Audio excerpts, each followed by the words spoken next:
बंदी छोड़ सतगुरु रामपाल जी परमेश्वर जी की जय हो। परमपिता परमात्मा सारी सृष्टि के रचनहार, कुल मालिक, असंख्य ब्रह्मांडों के स्वामी, जगत गुरु, तीनों लोकों में प्रवेश करके सबका भरण पोषण करने वाले राजाधिराज, आत्माधार, नाथों के नाथ, देवों के देव महादेव, सर्वेश्वर महेश्वर, मृत्युंजय, अजरो अमर, आदि अनादि, सनातनी प्रभु, जगत पिता जगदीश्वर, श्री श्री 1008 की उपाधि के वास्तविक अधिकारी, अकाल मूर्त शब्द स्वरूपी राम वासुदेव, सर्वगतम ब्रह्म, परम पूज्य, प्रथम पूज्य, परम संत, परम पुरुष, परम धनी, परम दयालु, सत्य कबीर, हक्का कबीर, अल्लाहु कबीर, अल्लाहु अकबर, बाखबर, अल्लाह ताला, जगत के तारणहार, जगत के मुक्तिदाता, जगत के जगन्नाथ, हारे के सहारे, हिंदुओं के राम, मुसलमानों के अल्लाह, सिखों के वाहिगुरु, ईसाइयों के मसीह, दया के सागर दयानिधि, करुणा के सागर करुणानिधि, स्वयंभू परिभू, संकट मोचन, कष्ट हरण, मंगल करण, दुख भंजन, अविगत कबीर,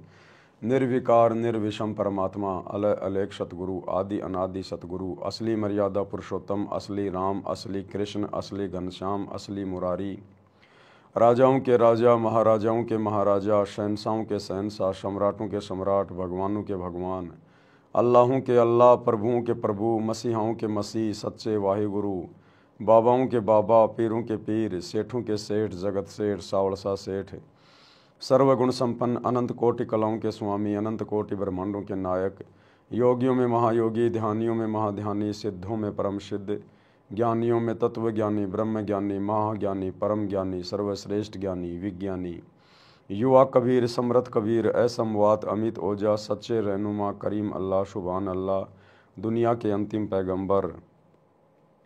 8 सितंबर 1951 से गांव धनाना, जिला सोनीपत, हरियाणा, भारतवर्ष की पावन भूमि पे प्रकट रियल कल की भगवान श्री नारायण साकार हरि, श्री बाबा साहेब नूर अनंत परमात्मा, संत श्रोमणी सतगुरु रामपाल जी परमेश्वर जी के चरण कमल में साध संगति से जुड़े हुए देश विदेश से आप और हम सभी सत्सेवक भाई बहनों का अनंत कोटि दंडवत प्रणाम।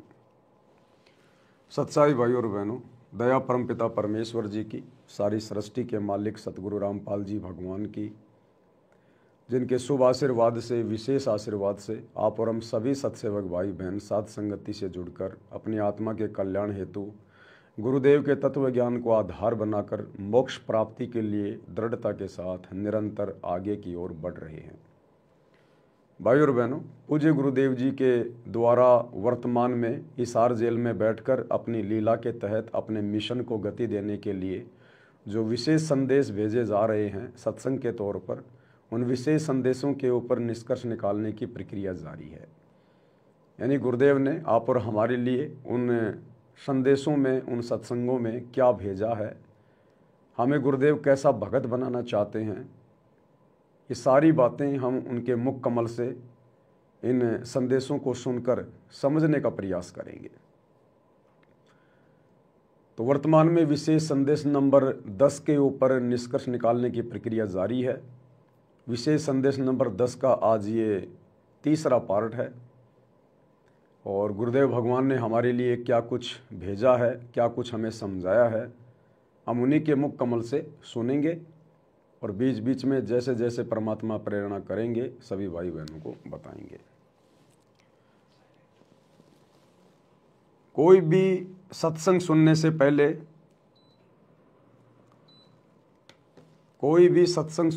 पहले, हमने अपने गुरुदेव भगवान को दंडवत प्रणाम करना चाहिए। सत्संग नया या पुराना कोई नहीं होता है, परमात्मा का ज्ञान वही है। चारों युगों में परमात्मा हमें यही ज्ञान देते आए हैं। तो सत्संग चाहे गुरुदेव का सन 1994 का हो, चाहे 2014 का हो, चाहे वर्तमान 2025 का हो, सत्संग सब एक ही होते हैं। समर्थ के वचन कभी भी नए या पुराने नहीं होते हैं। तो जब भी हम गुरुदेव का सत्संग सुनना प्रारंभ करें, शुरू करें, आप यदि सामान्य स्थिति में हैं, अपने घर पर हैं, यदि उन्हें दंडवत प्रणाम कर सकते हैं तो जमीन पर लेटकर दंडवत प्रणाम करें, परमात्मा से सद्बुद्धि की भीख मांगें। यदि आप यात्रा में हैं, कहीं बाहर हैं, अपनी नौकरी पे हैं, मजदूरी में हैं, आसानी से दंडवत प्रणाम नहीं कर सकते हैं, तो मुश्किल से 15 से 20 सेकंड लगती हैं। सत्संग सुनने से पहले मानसिक दंडवत प्रणाम गुरुदेव को अवश्य करें, ताकि परमात्मा हमें सद्बुद्धि दे और हमें उनके अमृत वचन समझ में आए। तो शुरू करते हैं विशेष संदेश नंबर 10 का ये तीसरा पार्ट। तो अब क्या कहते हैं, समझा है तो सिर दर्पा, मोह नहीं रहा सादा। देखना नहीं रहा। भक्ति के बिना ये प्राणी कैसे दुख पाता है, इस अनमोल जीवन को कैसे नष्ट करके चला जाता है, उसके बाद इसको कितना कष्ट उठाना पड़ता है। वो संत गरीबदास जी अपनी अमर वाणी में बहुत जगह बताते हैं, बच्चों ध्यान दो, लगन लगाओ। ये बात कहन सुनती नहीं, ये कर पड़ती। इनको ऐसे हल्के बना लो। देखो दास 27 साल से तो प्रचार कर रहा है, और उससे पहले अपनी भक्ति करता था, प्रचार करता था, नाम दिलाता था अपने गुरु जी से। 1994 से दास को इस भार सौंप दिया। उसके बाद दास ने सिर पर पैर रखे आज तक। गुरुदेव भगवान क्या कह रहे हैं कि बच्चों ध्यान दो, लगन लगाओ। जब तक तुम ध्यान नहीं दोगे अपने गुरु के वचनों में, सत्संग सुनने में, तो तुम गुरु के वचनों को कैसे निभाओगे? अगर तुम सत्संग ही नहीं सुनोगे, अपने गुरुदेव के मिशन को ही नहीं समझोगे, तो इस मिशन में तुम अपना सहयोग कैसे दोगे? मर्यादा विहीन भक्तों का सहयोग परमात्मा को नहीं चाहिए अपने मिशन में, केवल सत भक्तों का सहयोग चाहिए, जो स्वयं अपने गुरु को परमात्मा मानकर उनके प्रत्येक वचनों में रहते हुए, उनकी प्रत्येक मर्यादाओं का पालन करते हुए मोक्ष प्राप्ति का मकसद मानकर अपनी भक्ति करें। उन्हीं भक्तों की वाणियों का, उन्हीं भक्तों के शब्दों का और उन्हीं भक्तों के द्वारा जो प्रचार प्रसार किया जाएगा, उसी का असर अन्य समाज के ऊपर होगा। तो गुरुदेव कह रहे हैं बच्चों लगन लगाओ, ध्यान दो।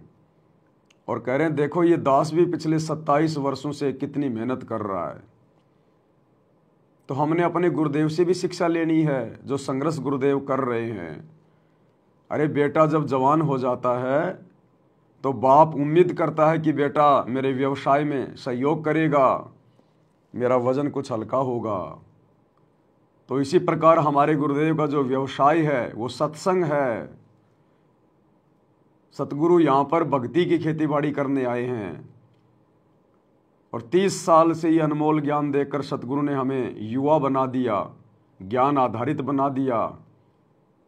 अब हमने भी इस ज्ञान को आधार बनाकर सर्वप्रथम इस भक्ति को समझकर अपने आत्म कल्याण के प्रति चिंतित होकर और आगे फिर गुरुदेव भगवान का प्रचार प्रसार में सहयोग करना है, इस ज्ञान को फैलाने में सहयोग करना है। और उसी भगत के द्वारा किया गया प्रचार प्रसार इस मिशन में सहयोग माना जाएगा, जो स्वयं अपने गुरु जी की मर्यादाओं में है। अन्यथा परमात्मा कहते हैं कि करनी तज कथनी कथा अज्ञानी दिन रात, कुत्ते ज्यों भोकत फिर सुनी सुनाई बात। और लगन किससे लगानी है? परमात्मा कहते हैं गुरु से लगन कठिन है भाई, लगन लगे बिन काम न सरता, जीव प्रलय हो जाई, गुरु से लगन कठिन है भाई। लगन हमने अपने गुरुजी से लगानी है। गुरुजी से लगन कब लगेगी? जब हम गुरुजी के सत्संगों को लगन से सुनेंगे, ध्यान से सुनेंगे और मर्यादा में रहेंगे, तो गुरुजी हमें सद्बुद्धि देंगे, हम उनके सत्संगों वाले संकेतों को समझ पाएंगे। अन्यथा सत्संगों को समझे बिना हम गुरुजी को नहीं समझ पाएंगे, और गुरुजी को समझे बिना कि हमारे गुरुजी कौन हैं, मेरे जैसा एक मानुष है, माँ के गर्भ से जन्म लेके आया है, या स्वयं ये पूर्ण ब्रह्म परमेश्वर है जो एक आम व्यक्ति की लीला कर रहा है, भूमिका कर रहा है, उसके बाद हमारी लगन हमारे गुरु में लगेगी। तो गुरुदेव कह रहे हैं कि बच्चों मेरी तरफ देखो, मैं भी 27 साल से मेहनत कर रहा हूँ। 27 साल से मेहनत है। किसके लिए कर रहे हैं गुरुदेव? क्या चाहिए उन्हें? उन्हें तो कुछ नहीं चाहिए इस गंदे लोक से। वे तो स्वयं मोक्ष प्राप्त हैं, वे तो मुक्ति के दाता हैं। फिर वे संघर्ष क्यों कर रहे हैं? संघर्ष तो आप और हमें करना चाहिए। लेकिन निस्वार्थ भाव से परमार्थ के लिए जब गुरुदेव इतना संघर्ष कर रहे हैं तो हमारा तो भक्ति मार्ग पर बहुत बड़ा स्वार्थ है मोक्ष प्राप्ति का। हमने तो इस लालच में बहुत ज़्यादा मेहनत करनी चाहिए। और अब इतना ज्ञान लेने के बाद समाज से उल्टा हटके अपने गुरुदेव के चरणों में दृढ़ हो जाना चाहिए। हमें सामाजिक परंपराओं से दूर हट जाना चाहिए। इन व्यर्थ के रीति रिवाजों से, त्योहारों से, शादी विवाह से हमने बिल्कुल कोसों दूर हो जाना चाहिए। चाहे रिश्तेदार प्रसन्न रहो, चाहे रिश्तेदार नाराज रहो। अब हमारा कार्य उन रिश्तेदारों से नहीं बनेगा, अब हमारा कार्य हमारे गुरुदेव से बनेगा, मर्यादा में रहकर भक्ति करने से बनेगा। तमेव माता च पिता तमेव, तमेव बंधु च सखा तमेव, तमेव विद्या च द्रविणम तमेव, तमेव सर्वे मम देव देव। सब कुछ जो हम पहले दुनिया से उम्मीद किया करते थे, आशा लगा के बैठा करते थे, अब वो सारा सुख, सारी वस्तुएं हमें हमारा गुरु देगा। कहते हैं ना, गुरुर ब्रह्मा गुरुर विष्णु गुरुर देवो महेश्वराय, गुरुर साक्षात पार ब्रह्म तस्मै श्री गुरुवे नमः। यानी जो गुण ब्रह्मा जी में है, जो गुण विष्णु जी में है, जो गुण शंकर जी में है, यानी जितना लाभ ये तीनों देवता दे सकते हैं, वो सारे गुण अकेले हमारे गुरु जी के अंदर हैं। क्योंकि हमारे गुरुजी स्वयं साक्षात पार ब्रह्म हैं, तस्मै श्री गुरुवे नमः।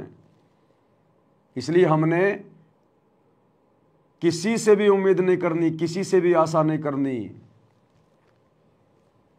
देखो भाई और बहनों, परमात्मा कहते हैं कि ये जीवात्मा ये मोटी मोटी मर्यादाओं को तो बहुत जल्दी समझ लेता है, लेकिन सूक्ष्म मर्यादाएं समझना बड़ा कठिन काम है।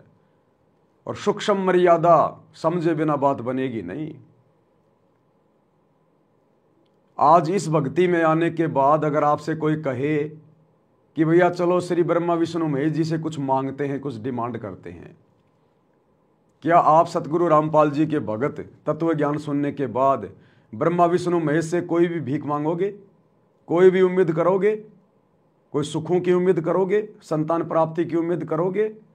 धन प्राप्ति की उम्मीद करोगे? आप कहोगे जी हम तो शोपन में भी नहीं कर सकते ब्रह्मा विष्णु महेश से, हम तो हमारे गुरु जी से करेंगे। फिर तुम उसी गुरु के भगत होकर संसार से डिमांड क्यों कर रहे हो? तुम अपने सांसारिक रिश्तेदारों से, यार दोस्तों से, गांव वालों से, मित्रों से उम्मीद लगा के क्यों बैठे हो? तुम्हारे ऊपर जब भी कोई थोड़ी सी आपत्ति आती है तुम तुरंत हाथ फैला देते हो रिश्तेदारों के आगे कि भाई साहब 15-20 हज़ार रुपये उधार देना। अपने मित्रों के आगे हाथ फैला देते हो, भाई साहब वो फला फला वस्तु की जरूरत है जरा देना। अरे तुमने उन भगवानों से मांगना छोड़ दिया, लेकिन भगवानों के पुजारियों से मांगना नहीं छोड़ा भी। तो क्या छोड़ा फिर तुमने? तुमने जिन भगवानों से उम्मीद लगानी छोड़ दी, उन भगवानों के आगे हाथ फैलाने छोड़ दिए, ब्रह्मा विष्णु महेश के आगे, देवी देवताओं के आगे और उनके पुजारियों के आगे, जगत वालों के आगे अब भी तुम हाथ फैला रहे हो। तो चाहे उन भगवानों से मांग लो, चाहे उनके पुजारियों से मांग लो, बात एक ही है। तो आपने क्या छोड़ा फिर?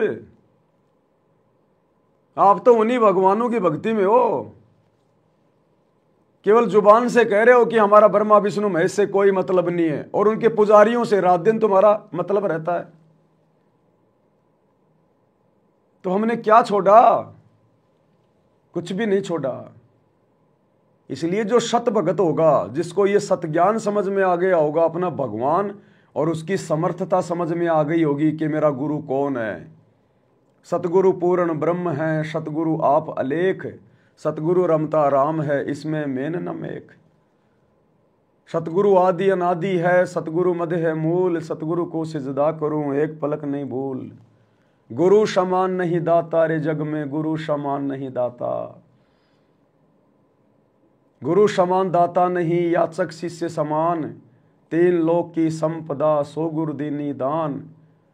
जब इतना ज्ञान समझ में आ जाएगा, ये गुरु समझ में आ जाएगा, हम भाई बहन मर जाएंगे लेकिन जगत वालों के आगे हाथ नहीं फैलाएंगे। कभी भी कोई उम्मीद हम जगत से नहीं लगाएंगे, कोई भी आशा हम जगत से नहीं लगाएंगे, चाहे भूखे रहें चाहे नंगे रहें। उम्मीद करेंगे तो अपने बाप से, अपने गुरु से। गुरु चाहे फिर कोई भी रास्ता निकाले, वो हमें ज्ञान आधार से स्वीकार्य होगा।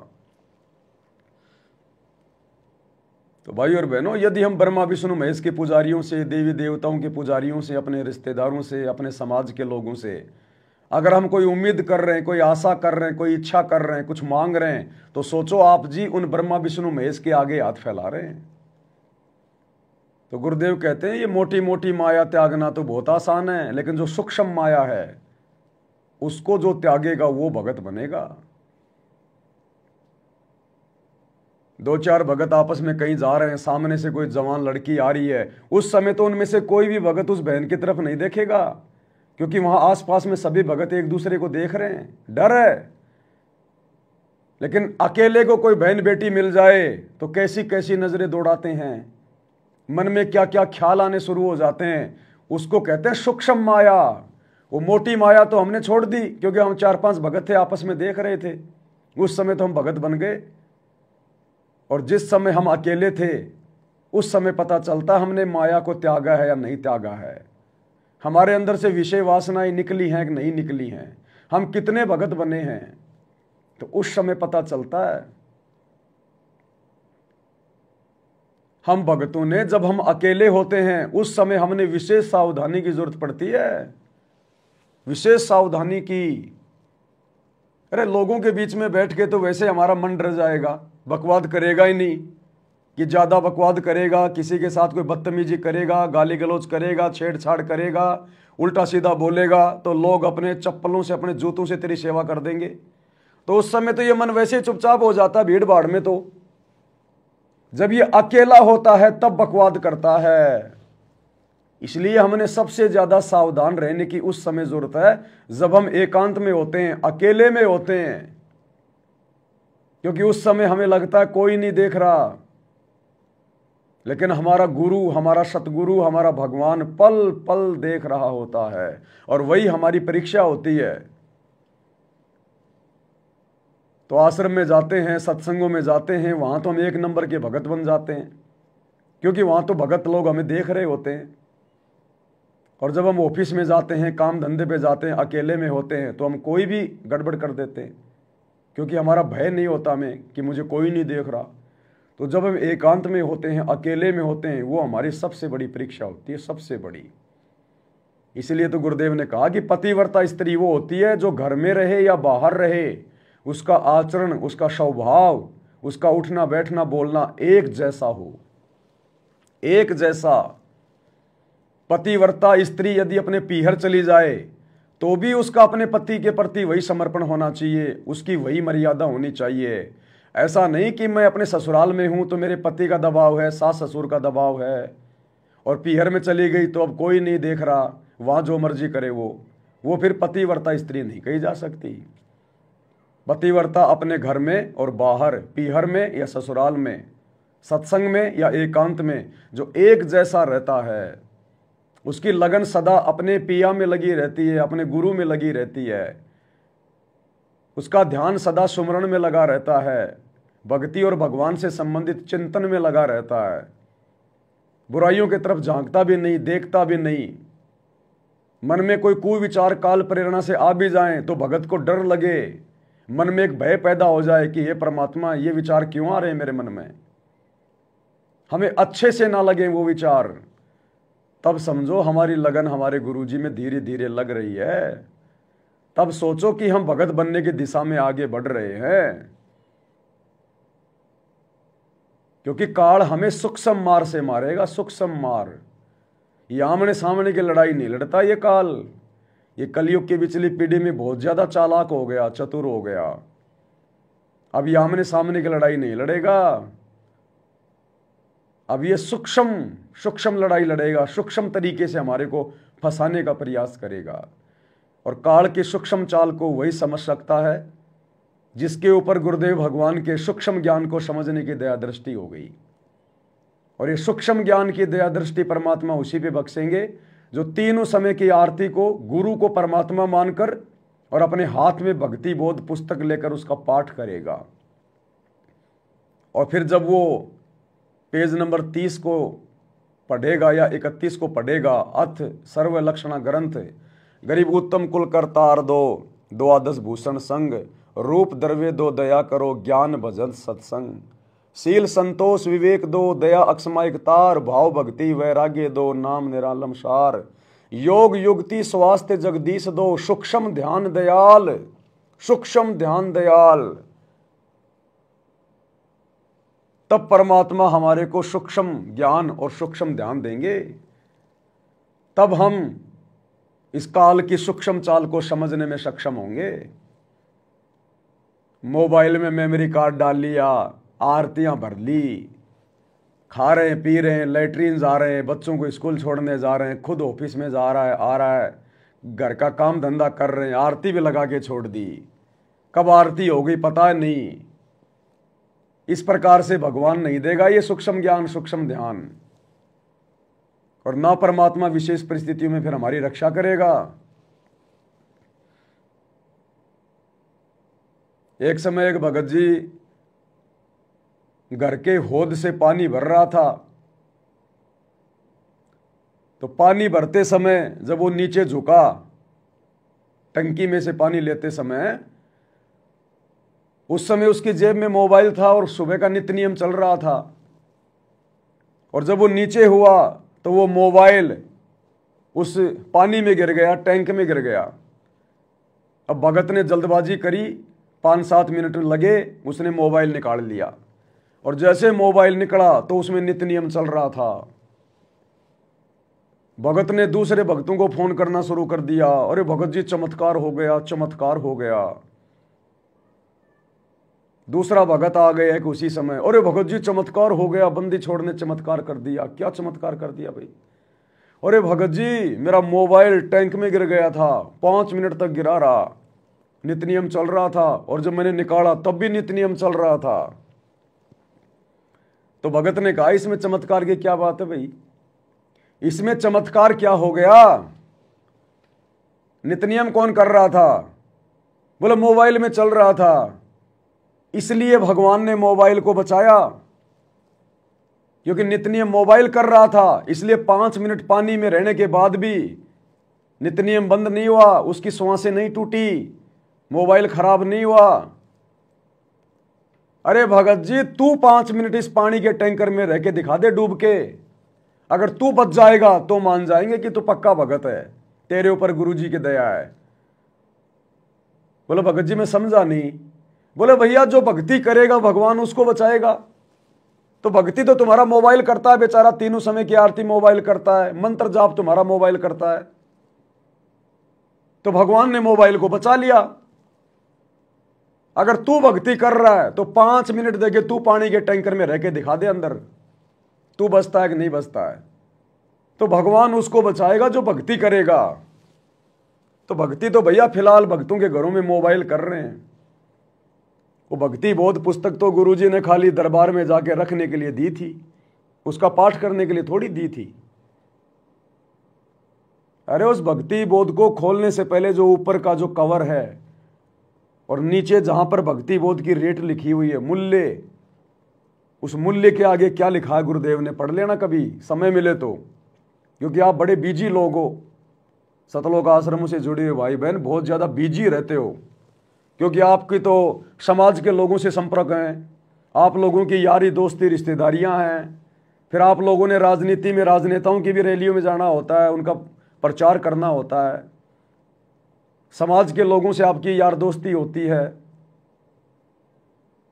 कब आप लोग गुंडों की सीबीआई जांच करने चले जाओ, कब आप किसी के आरक्षण में चले जाओ, कब आप दुनिया की धर्मशाला बनवाने चले जाओ, आप लोगों के पास समय नहीं होता, इसलिए आप देख नहीं पाते कि नित्य नियम के मूल्य की जगह गुरुदेव ने क्या लिखा है। मूल्य के आगे लिखा है नित्य नियम पाठ, यानी नाम दीक्षा के बाद गुरुदेव ने हमें जो नित्य नियम की पुस्तिका दी वो किस लिए दी, उसके मूल्य की जगह लिखा है नित्य नियम पाठ, कि बच्चों ये पुस्तक मैं तुम्हें फ्री दे रहा हूं, इसका कोई चार्ज नहीं ले रहा। यदि तुम मेरे से उपदेश लेने के बाद प्रतिदिन इस पुस्तक को हाथ में लेके तीनों समय की आरतियों का पाठ करते रहोगे तो समझो आप अपने गुरुदेव के द्वारा दी गई मुफ्त में इस पुस्तक का मूल्य चुका रहे हो। जिस दिन आप इस पुस्तक को हाथ में लेकर विधि से पाठ नहीं करोगे, समझो उस दिन तुम अपने गुरु के द्वारा दी गई इस पुस्तक का मूल्य अदा नहीं कर रहे। तुम अपने साथ भी धोखा कर रहे हो और अपने गुरु के साथ भी धोखा कर रहे हो। अरे ठीक है, जो भगत भाई बहन बूढ़े हैं, अनपढ़ हैं, अंधे हैं, बीमार हैं, अरे उनके लिए गुरुदेव ने ये मोबाइल में आरती डाली है, क्योंकि वो भक्ति बोध नहीं पढ़ सकते, उनको पढ़ना लिखना नहीं आता, उनकी आंखें सही नहीं है, दिखाई नहीं देता, वो बेचारा बीमार है।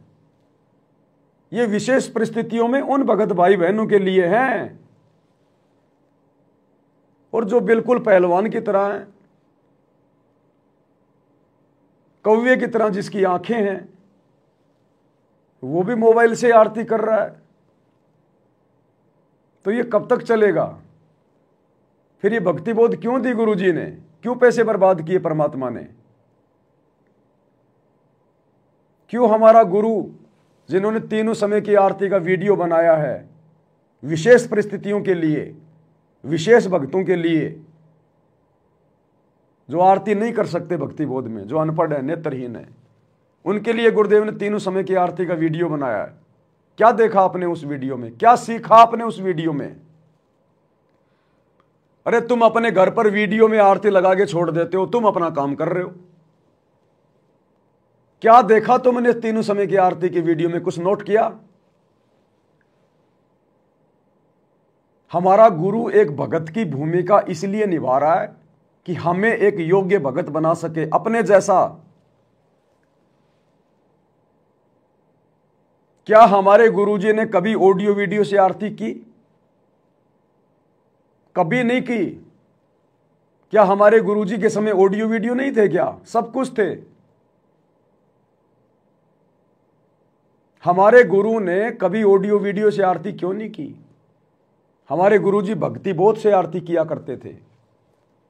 और जो वीडियो तीनों समय की आरती का गुरुदेव ने बनाया है, वो हमें शिक्षा दे रहे हैं गुरुदेव। वो वीडियो केवल हमें समझाने के लिए बनाया गया है। हमारे गुरु ने कभी ऑडियो वीडियो से आरती नहीं की। उस वीडियो में गुरुदेव भगवान बैठे हुए हैं और गुरुदेव के हाथ में भक्ति बोध है, भक्ति बोध। सबसे पहला संदेश तो गुरु ने यह दिया कि बच्चों,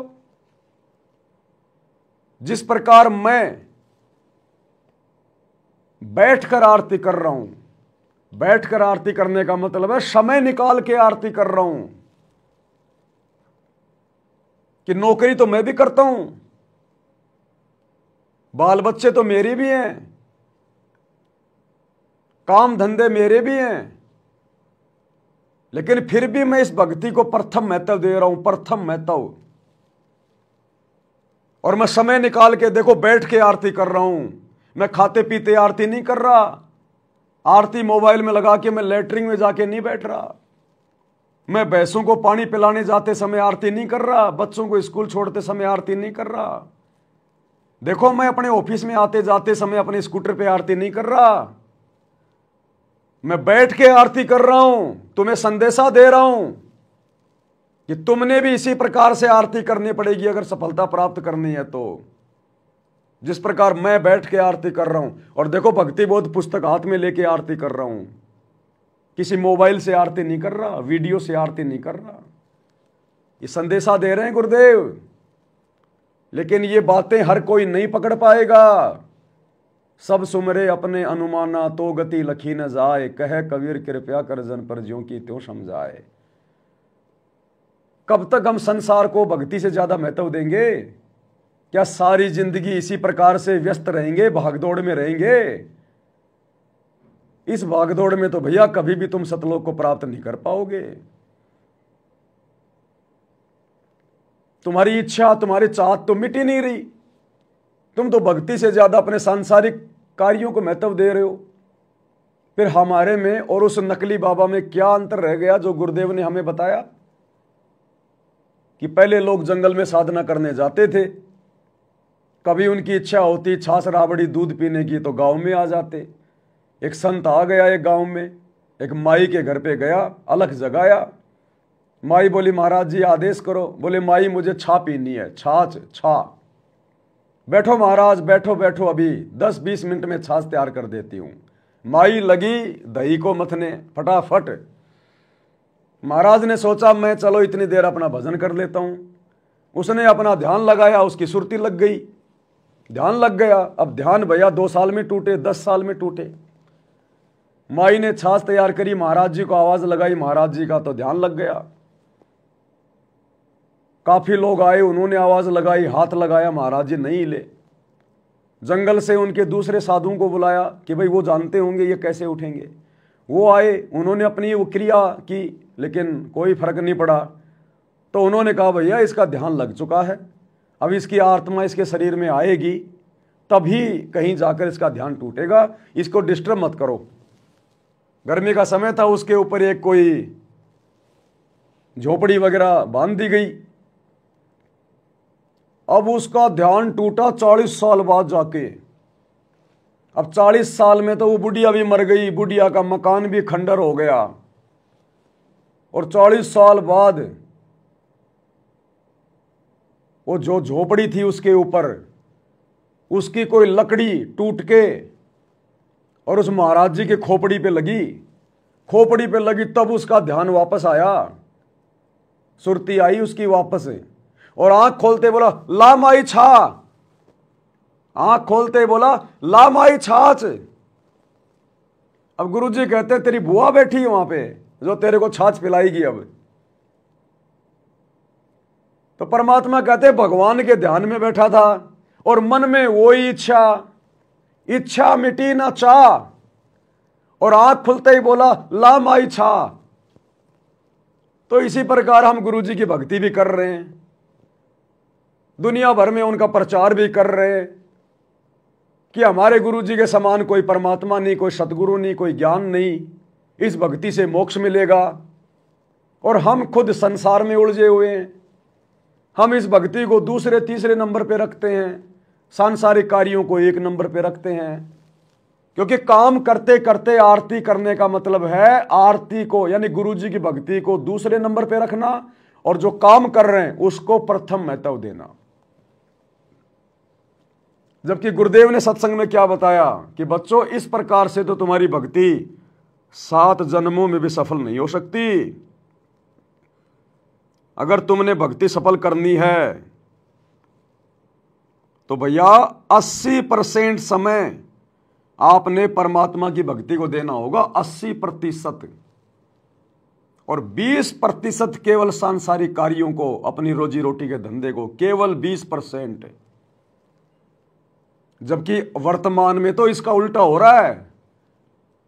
भगत 20% भी भक्ति को समय नहीं दे रहे, 20% भी, और 80% से ऊपर अपने काम धंधे की चिंता है।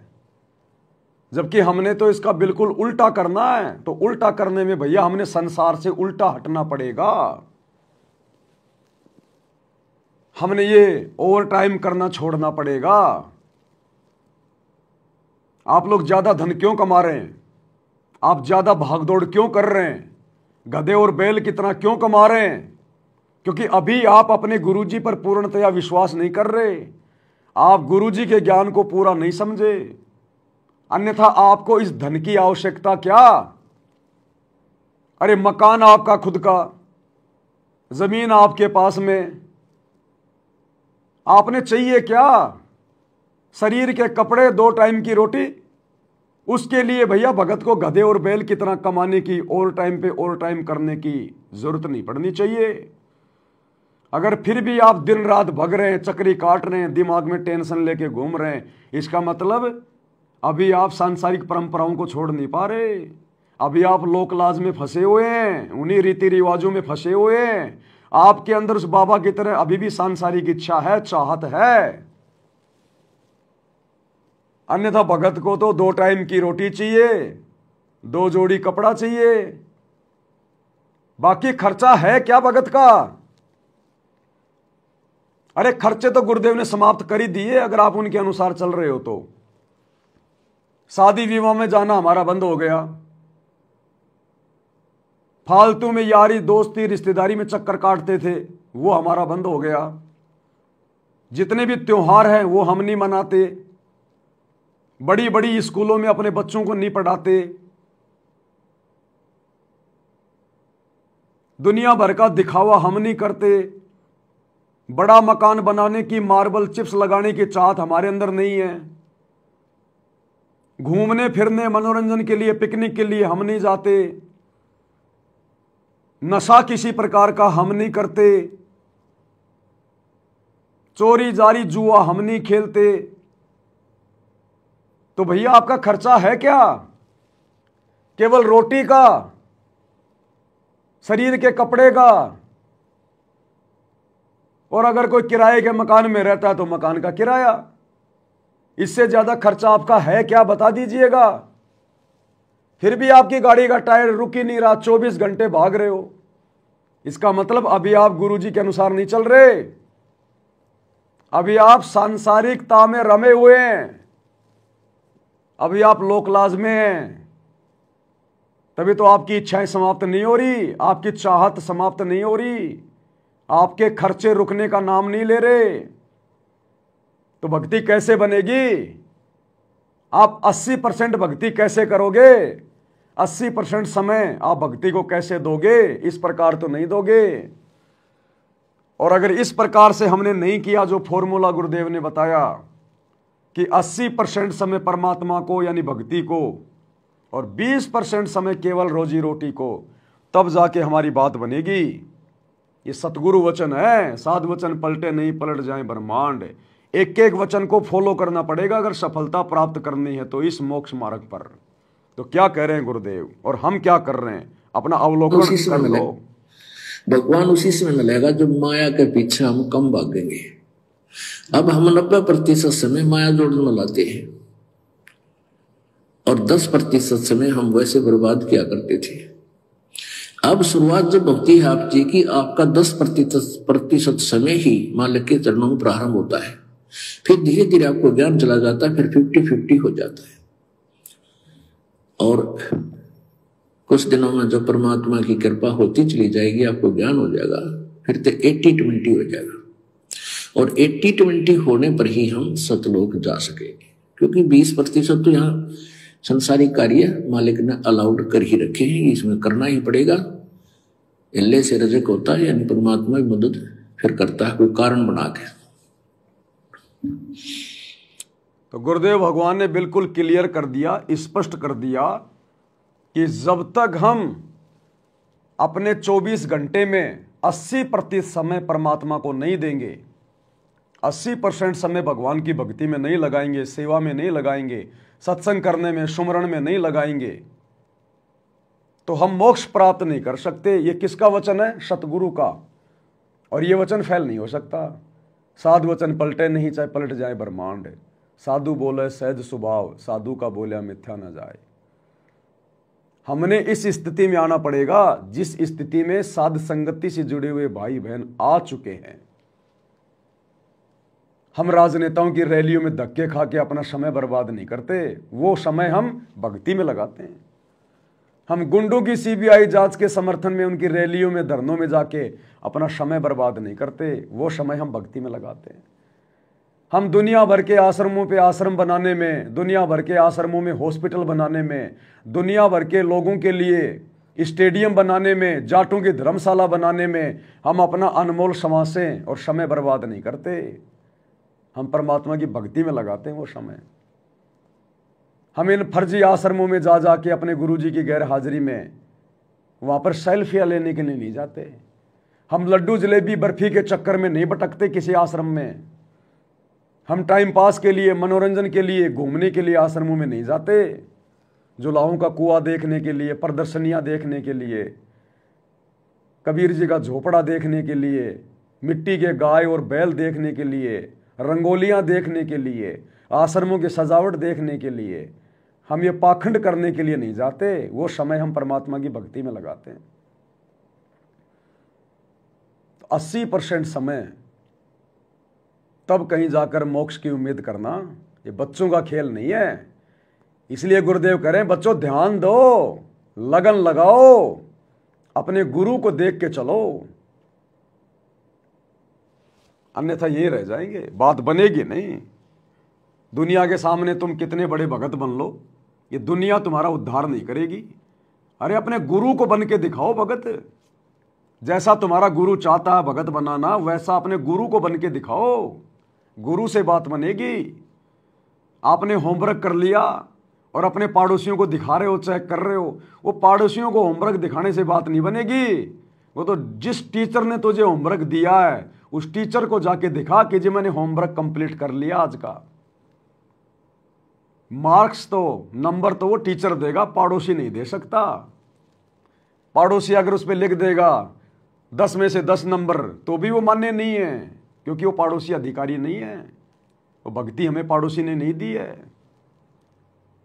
तो इसी प्रकार जब हमारा गुरु देख लेगा कि जैसे मैंने इसको सत्संग में आदेश दिया उस प्रकार से ये लगन लगाकर ध्यान देकर 80% समय भक्ति को दे रहा है, तब जाके बात बनेगी।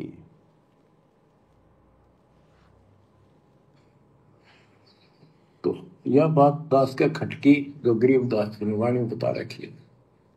साहिब से चितला ले रे मन गर्भ घुमानी, ए मन अहंकारी तू परमात्मा में ध्यान लगा, परमात्मा की याद कर।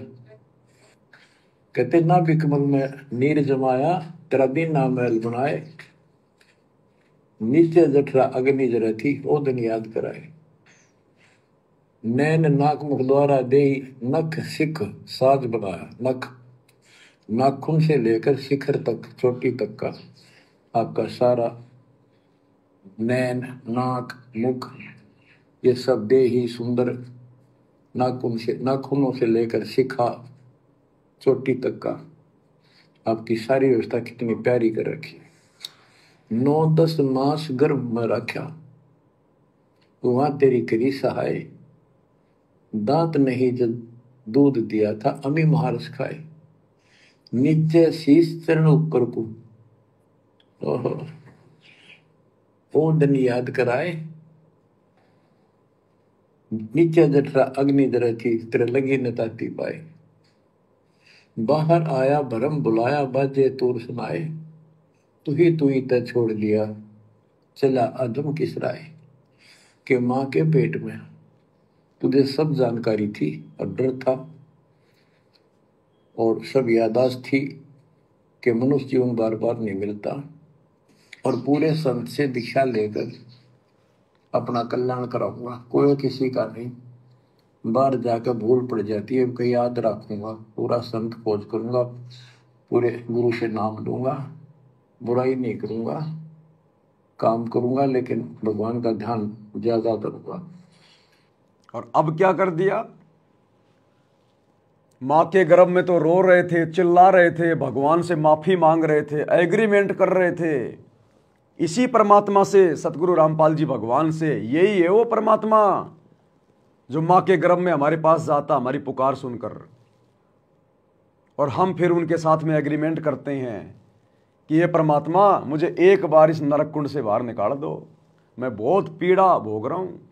क्योंकि 9 महीने ऊपर को पैर नीचे को सिर, अगर हमें 10 मिनट के लिए वर्तमान में कोई बोरी में पैक करके और किसी पेड़ से बांध दे, ऊपर को पैर करके नीचे को सिर करके, और ऊपर से मारे लठ, उस बोरी में हमें यह भी नहीं पता कौन मार रहा है, कहाँ से मार रहा है, कहाँ लग रही है।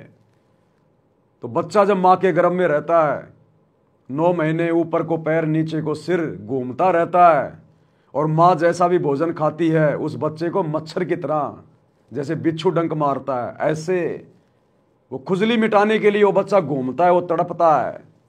अन्यथा गुरुदेव ने बताया उस बच्चे के कोई बैरिंग नहीं लग रहे, जो अपनी मर्जी से घूम रहा है, उसको पीड़ा हो रही है। तो सेम वही स्थिति, हमें कोई बोरी में पैक करके नीचे मुंह करके ऊपर पैर करके पेड़ से बांध दे, और हमें कुछ दिखाई नहीं दे रहा, और 2-4 आदमी खड़े होकर हमारे को मार रहे हैं लठों से, कोई कहीं मार रहा है, चाहे मुंह पे लगो, चाहे नाक पे लगो, चाहे पैर पे लगो।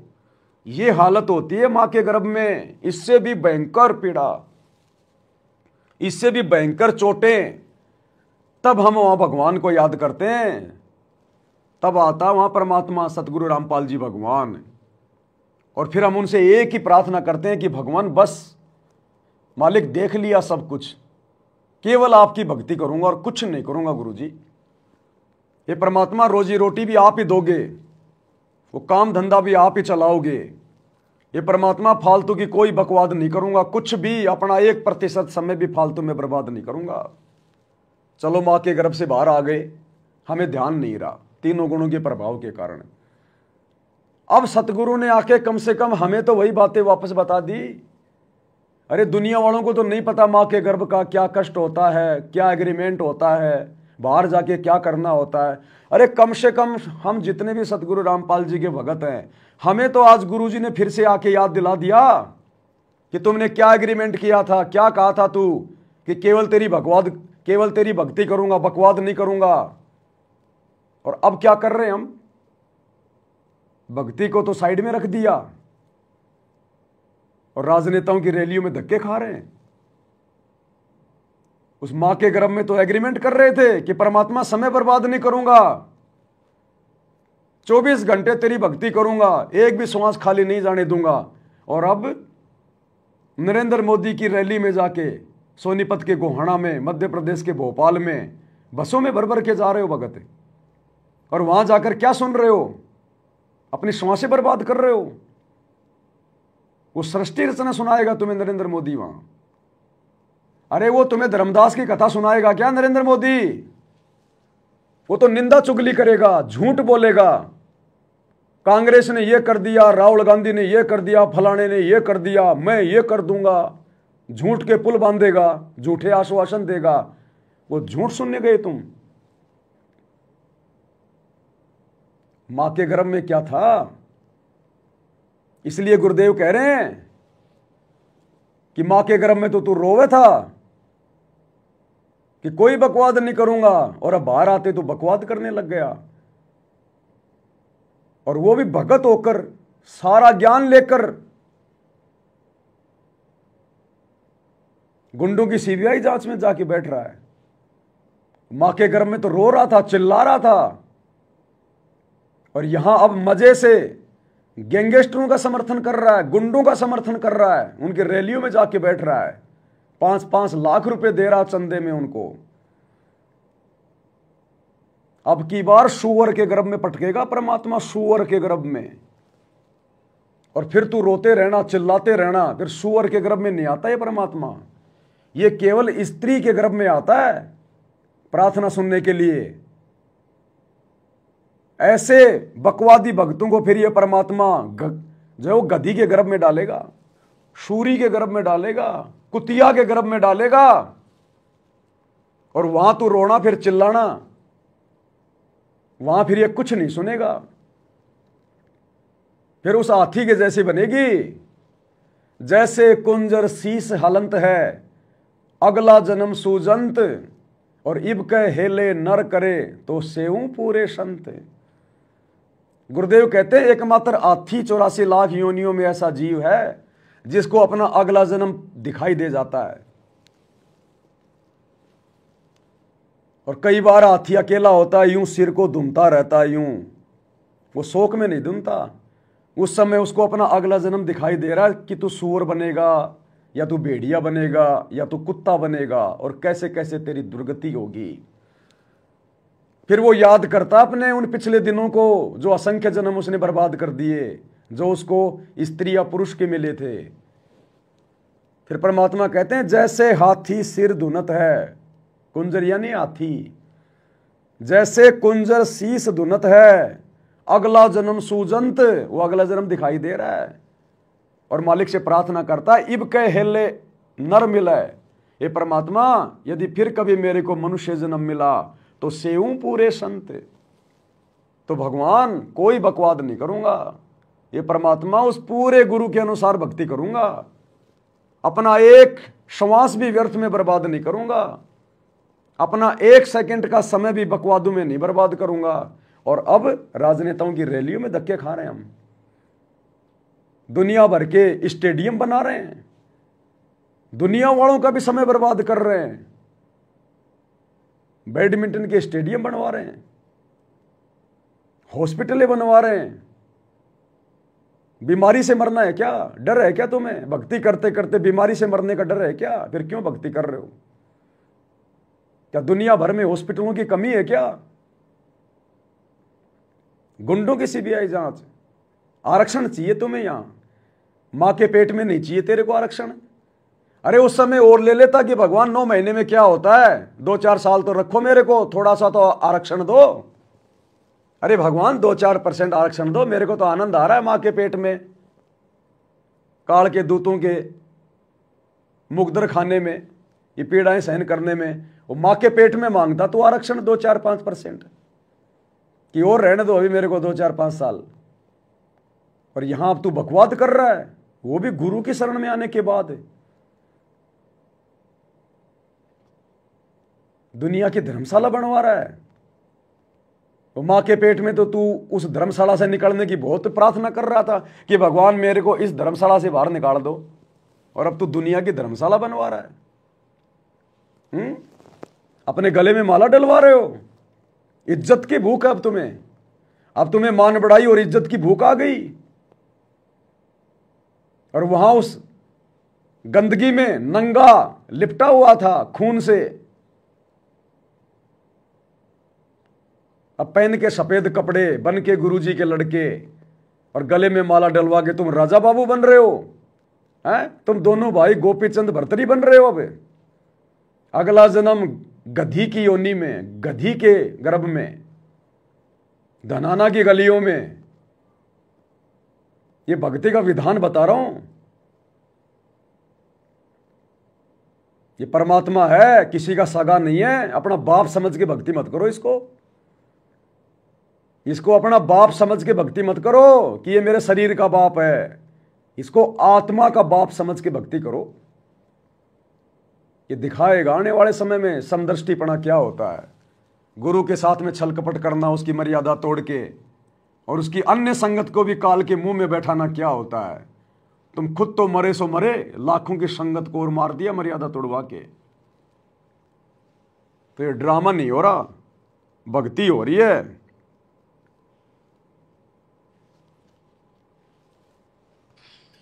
अब कहते हैं तू ही तो छोड़ दिया चला अधम किस राह।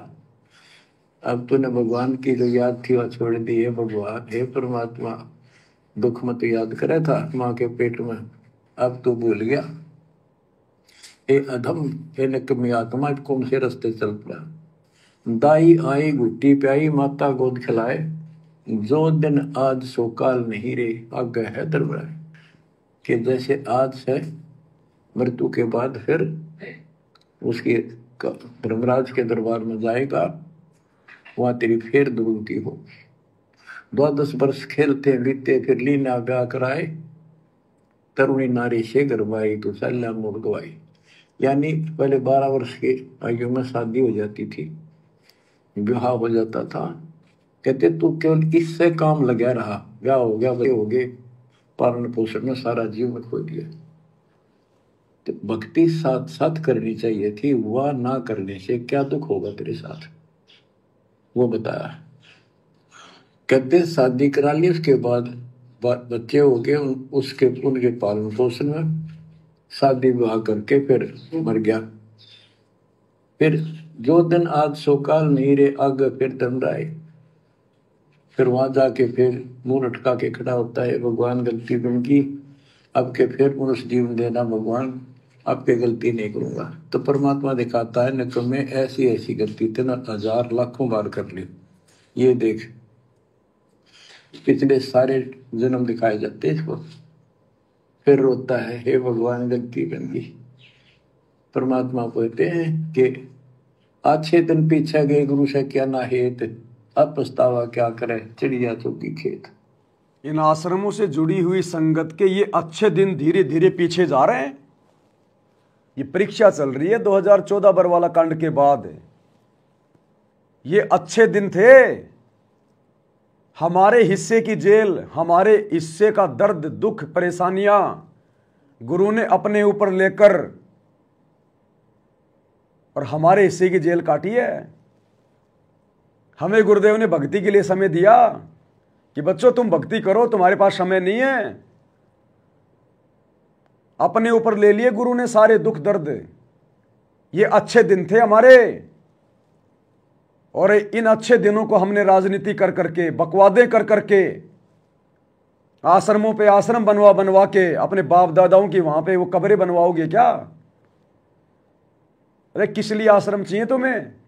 घर नहीं है तुम्हारा, रोड पे सोते हो, फुटपाथ पे सोते हो, भिखारी हो तुम। तुम्हारा घर आश्रम थोड़ी है, शमशान घाट है, शमशान घाट। किस लिए आश्रम खोल रहे हो? तुम्हारे बाप से तुमने आदेश सुना? जो तुम भर भर के झोली ज्योति पाठ और दान की उनको पात्रों के हाथों में दे रहे हो आश्रमों पे आश्रम खुलवाने के लिए, बकवाद करने के लिए, धन का दुरुपयोग करवाने के लिए। सुना तुमने कभी तुम्हारे बाप से कि बच्चों मैंने आश्रमों पे आश्रम खोलने? क्या खोले कभी तुम्हारे बाप ने अपनी जिंदगी में कभी आश्रमों पे आश्रम? तुम किसकी भक्ति कर रहे हो? अपने गुरु की या गुरु के परिवार की या कोऑर्डिनेटरों की? गुरु को तजे भजे जो आना था, पशुओं को फोकट ज्ञाना। संगत को फोकट ज्ञान है, वर्तमान में फोकट ज्ञान है। गुरु के सत्संग सुनते नहीं, गुरु के आदेशों का तो पता नहीं। नियम मर्यादा बस केवल एक बार सुन ली जिस दिन नाम लिया था, बाकी 10 साल हो गई, कभी जिंदगी में दोबारा उन नियमों का पर्चा उठा के नहीं देखा कि नियम क्या है, मर्यादा क्या है। उसके बाद जैसा गुरुजी के परिवार ने कह दिया फाइनल, जैसा कोऑर्डिनेटर ने आदेश दे दिया फाइनल, जैसा कोई पीला पर्चा आश्रम से आ गया फाइनल। ये ड्रामेबाजी नहीं चलेगी। गुरु को तजे भजे जो आना था, पशुओं को फोकट ज्ञाना। ये हमारे अच्छे दिन थे, जिन दिनों को तुमने बुरे दिनों में तब्दील कर दिया दुनिया भर की बुराइयां करके। ये परीक्षा ले रहा था सतगुरु, हमारी परीक्षा। तुमने सोचा गुरुजी ने तो हमारे को फ्री छोड़ दिया। अरे परीक्षा के समय टीचर भी फ्री छोड़ देता है। परीक्षा के समय में कोई हाजिरी नहीं होती, टीचर कोच भी नहीं पढ़ाता, डंडे वंडे नहीं मारता टीचर उस परीक्षा में, चाहे तू सही लिख रहा है चाहे तू गलत लिख रहा है। परीक्षा के समय टीचर नहीं धमकाएगा, डंडे नहीं मारेगा। तो 2014 बरवाला कांड के बाद गुरु ने हमारे को अपने से दूर करके हमें फ्री छोड़ दिया कि बेटा तेरी परीक्षा है, अब देखूंगा तूने मेरे ज्ञान को कितना आधार बनाया। और हमने सोचा हमारे को तो गुरुजी ने फ्री कर दिया, अब गुरुजी है ही नहीं, हमें डर किस बात का, और लग गए मन मर्जी करने।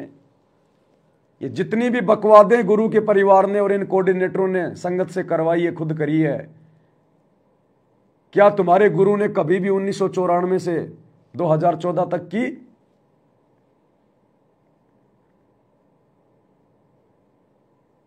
भैया कौन से रास्ते चल रहे हैं? तू ही तो छोड़ दी, अब चलिया अधम किस राह। आछे दिन पाछे गए, गुरु से किया ना हेत, अब पछताए क्या हो जब चिड़िया चुग गई खेत।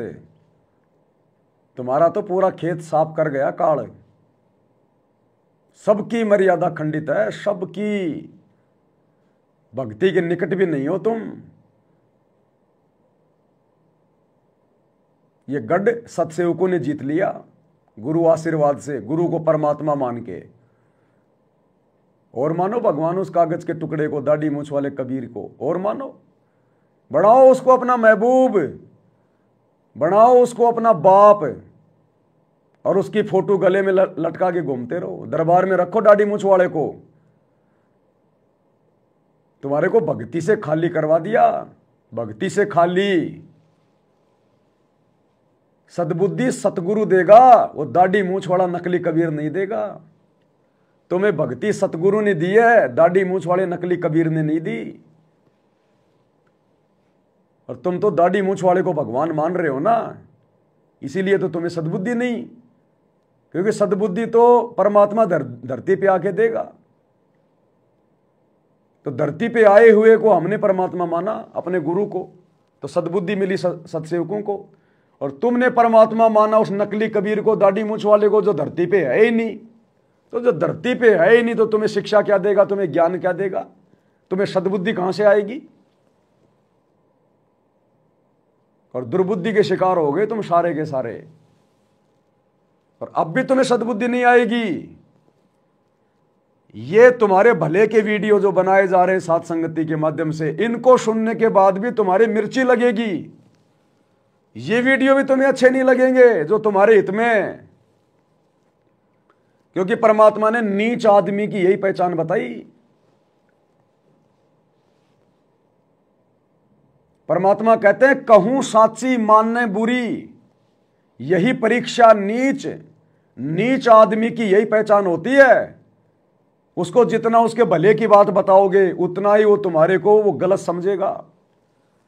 तो कहते कहूं साची मानने बुरी, यही परीक्षा नीच, और जितनी धोवो कच्ची दीवार उतनी माचे कीच। मिट्टी की दीवार को जितना पानी से धोओगे उतना ही ज्यादा कीचड़ बनेगा। तो अब तुम्हारे ऊपर हम सत्सेवकों के ये वीडियो भी कोई असर नहीं करेंगे। क्योंकि ये कहावत है कि गधे की आंख में अगर कोई देसी घी डाले तो गधा सोचता है मेरी आंख फोड़ रहा है।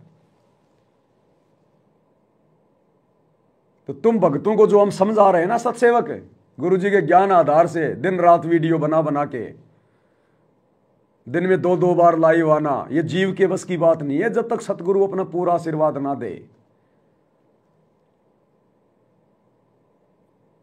हम तो तुम्हारी आंखों में देसी घी डाल रहे हैं और तुम्हें लग रहा हमारी आंखें फोड़ी जा रही हैं।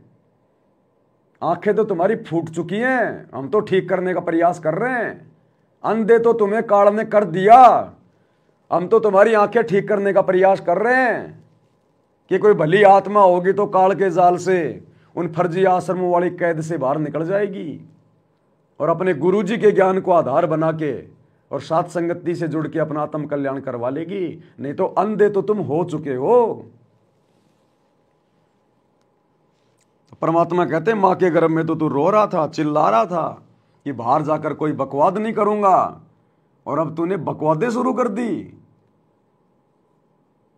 परमात्मा कहते हैं सांसारिक व्यक्ति जिसको ज्ञान नहीं है वो अगर गलती करता है तो उसको केवल वही सजा मिलेगी जो निर्धारित है। और यदि ज्ञान होने के बाद उस कर्म का क्या परिणाम निकलेगा ये पता होने के बाद, यानी सतगुरु की शरण में आने के बाद यदि आप वही गलती करते हो तो सांसारिक व्यक्ति से 8 गुना ज्यादा दंड के भागी बनते हैं हम परमात्मा के दरबार में। इसलिए गुरु जी ने कहा कि जान बूझ सांची तजय करे झूठ से ने, उसकी संगत तो हे प्रभु शौपन में भी ना दे। वो तो गया गुजरा इंसान है भगत होके भी। 6 महीने का बच्चा मां की गोद में पेशाब कर दे, टट्टी कर दे, मां मारती नहीं है, उल्टा प्यार करती है, उसको साफ करेगी। और 3 साल का बच्चा जिसको पता है कि लैट्रिन कहां करनी चाहिए, वो यदि मां की गोद में लैट्रिन कर दे सबसे पहले थप्पड़ खाएगा। तो जगत को तो पता नहीं कि राजनीति हमारे लिए कितनी नुकसानदायक है, गुंडों की सीबीआई जांच कितनी नुकसानदायक है। हम यदि अपना पैसा फालतू में लोगों की धर्मशाला बनवाने में, लोगों के आरक्षणों में, गुंडों की सीबीआई जांच में, स्टेडियम बनाने में बर्बाद करेंगे तो हमारे पैसे का क्या होगा। उनको तो पता नहीं। तुम्हें तो गुरु ने सब कुछ बता दिया 30 साल से कि सुपात्र कौन है, कुपात्र कौन है। गुरु बिन माला फेरते, गुरु बिन देते दान, गुरु बिन दोनों निष्फल है चाहे पूछो वेद पुराण। गुरु बिन दान पुण्य जो कर ही मिथ्या होए कबू न फली। अरे तुम्हें तो सब कुछ बता था, तुमने क्यों धोखा खाया गुरु के परिवार के चक्कर में आके, जो परिवार मर्यादाओं के आसपास भी नहीं है। इन कोऑर्डिनेटरों के चक्कर में आके जिनको 2 कोडी का ज्ञान नहीं है, तुमने क्यों ऐसी तैसी करवाई। भक्तों ये है जानबूझ के की गई गलती। इसलिए तुम जैसे भक्तों की तो शक्ल देखना भी परमात्मा ने मना किया है। जहां की संगत है प्रभु शौपन में भी ना दे। परमात्मा कहते हैं पापी प्रभात ना भेटो, मुख देखे पाप लगे जिसका, और 9 मास गर्भ में त्रास दी धिक्कार जन्म उनकी मां का। अरे आश्रमों से जुड़े हुए भाई बहनों, गुरुजी के बेटा बेटियों, कोऑर्डिनेटरों, तुम्हारी तो माताओं को भी लानत है, लानत। क्यों तुम जैसे सपोलों को 9 महीने अपने गर्भ में रख के उन औरतों ने अपना नूर गवाया, जो सतगुरु की शरण में आने के बाद भी काल का काम कर रहे हैं, काल के पक्ष में होके गुरु की बदनामी कर रहे हैं, गुरु के मिशन को नरक में लेके जा रहे हैं। तुम्हारा एक भी कोई शुभ कर्म बता दो जो तुमने गुरु की मर्यादा में रह के किया हो या गुरु के ज्ञान के अनुसार किया हो, बरवाला कांड के बाद एक भी बता दो। तो धिक्कार है तुम्हारी माताओं को जिन्होंने तुम्हें जन्म दिया है। ये छटनी हो रही है, लाल और लालड़ी की पहचान हो रही है। नाम लेने से कोई भगत नहीं बन जाता। ये सतगुरु का नाम ले लिया, गले में लॉकेट डाल लिया, हाथ में रक्षा सूत्र बांध लिया, जुबान पे सत साहिब तो भगत बन गया। ताते सतगुरु शरणा लीजिए, कपट भाव जिन दूर करीजे। जिसके दिलो दिमाग से सतगुरु का ज्ञान सुनकर सारे कपट भाव दूर हो जाएंगे, जो शौपन में भी अपने गुरु के साथ धोखा करने की नहीं सोचेगा, उसको सतगुरु शरण में लेता है। और तुमने तो राजनीति करके अपने गुरु के साथ में धोखा कर दिया। गुरु कह रहा है कि राजनीति नहीं करनी, भगत का और राजनीति का 36 का आंकड़ा है, और तुम राजनेताओं के तलवे चाट रहे हो। तो तुमने तो अपने गुरु के साथ में धोखा कर दिया। तुम तो कपट कर रहे हो। ऐसे कपटी को तो नरक में भी ठिकाना नहीं मिलता। इसलिए लानत है तुम्हारी माताओं को जिनसे तुम्हारा जन्म हुआ है। सपोले पैदा कर दिए, सपोले। तुम भगत नहीं हो, तुम भगत के भेष में भेड़ी हो, भेड़िए। अरे भगत तो परमात्मा ने बताया छटनी के बाद आएंगे। गुरुदेव ने कहा बच्चों अभी भगतों के घर बहुत दूर हैं, भगत तो तुमने देखे नहीं अभी। मान लिया अपने आप को भगत, नाम ले लिया तो भगत बन गया।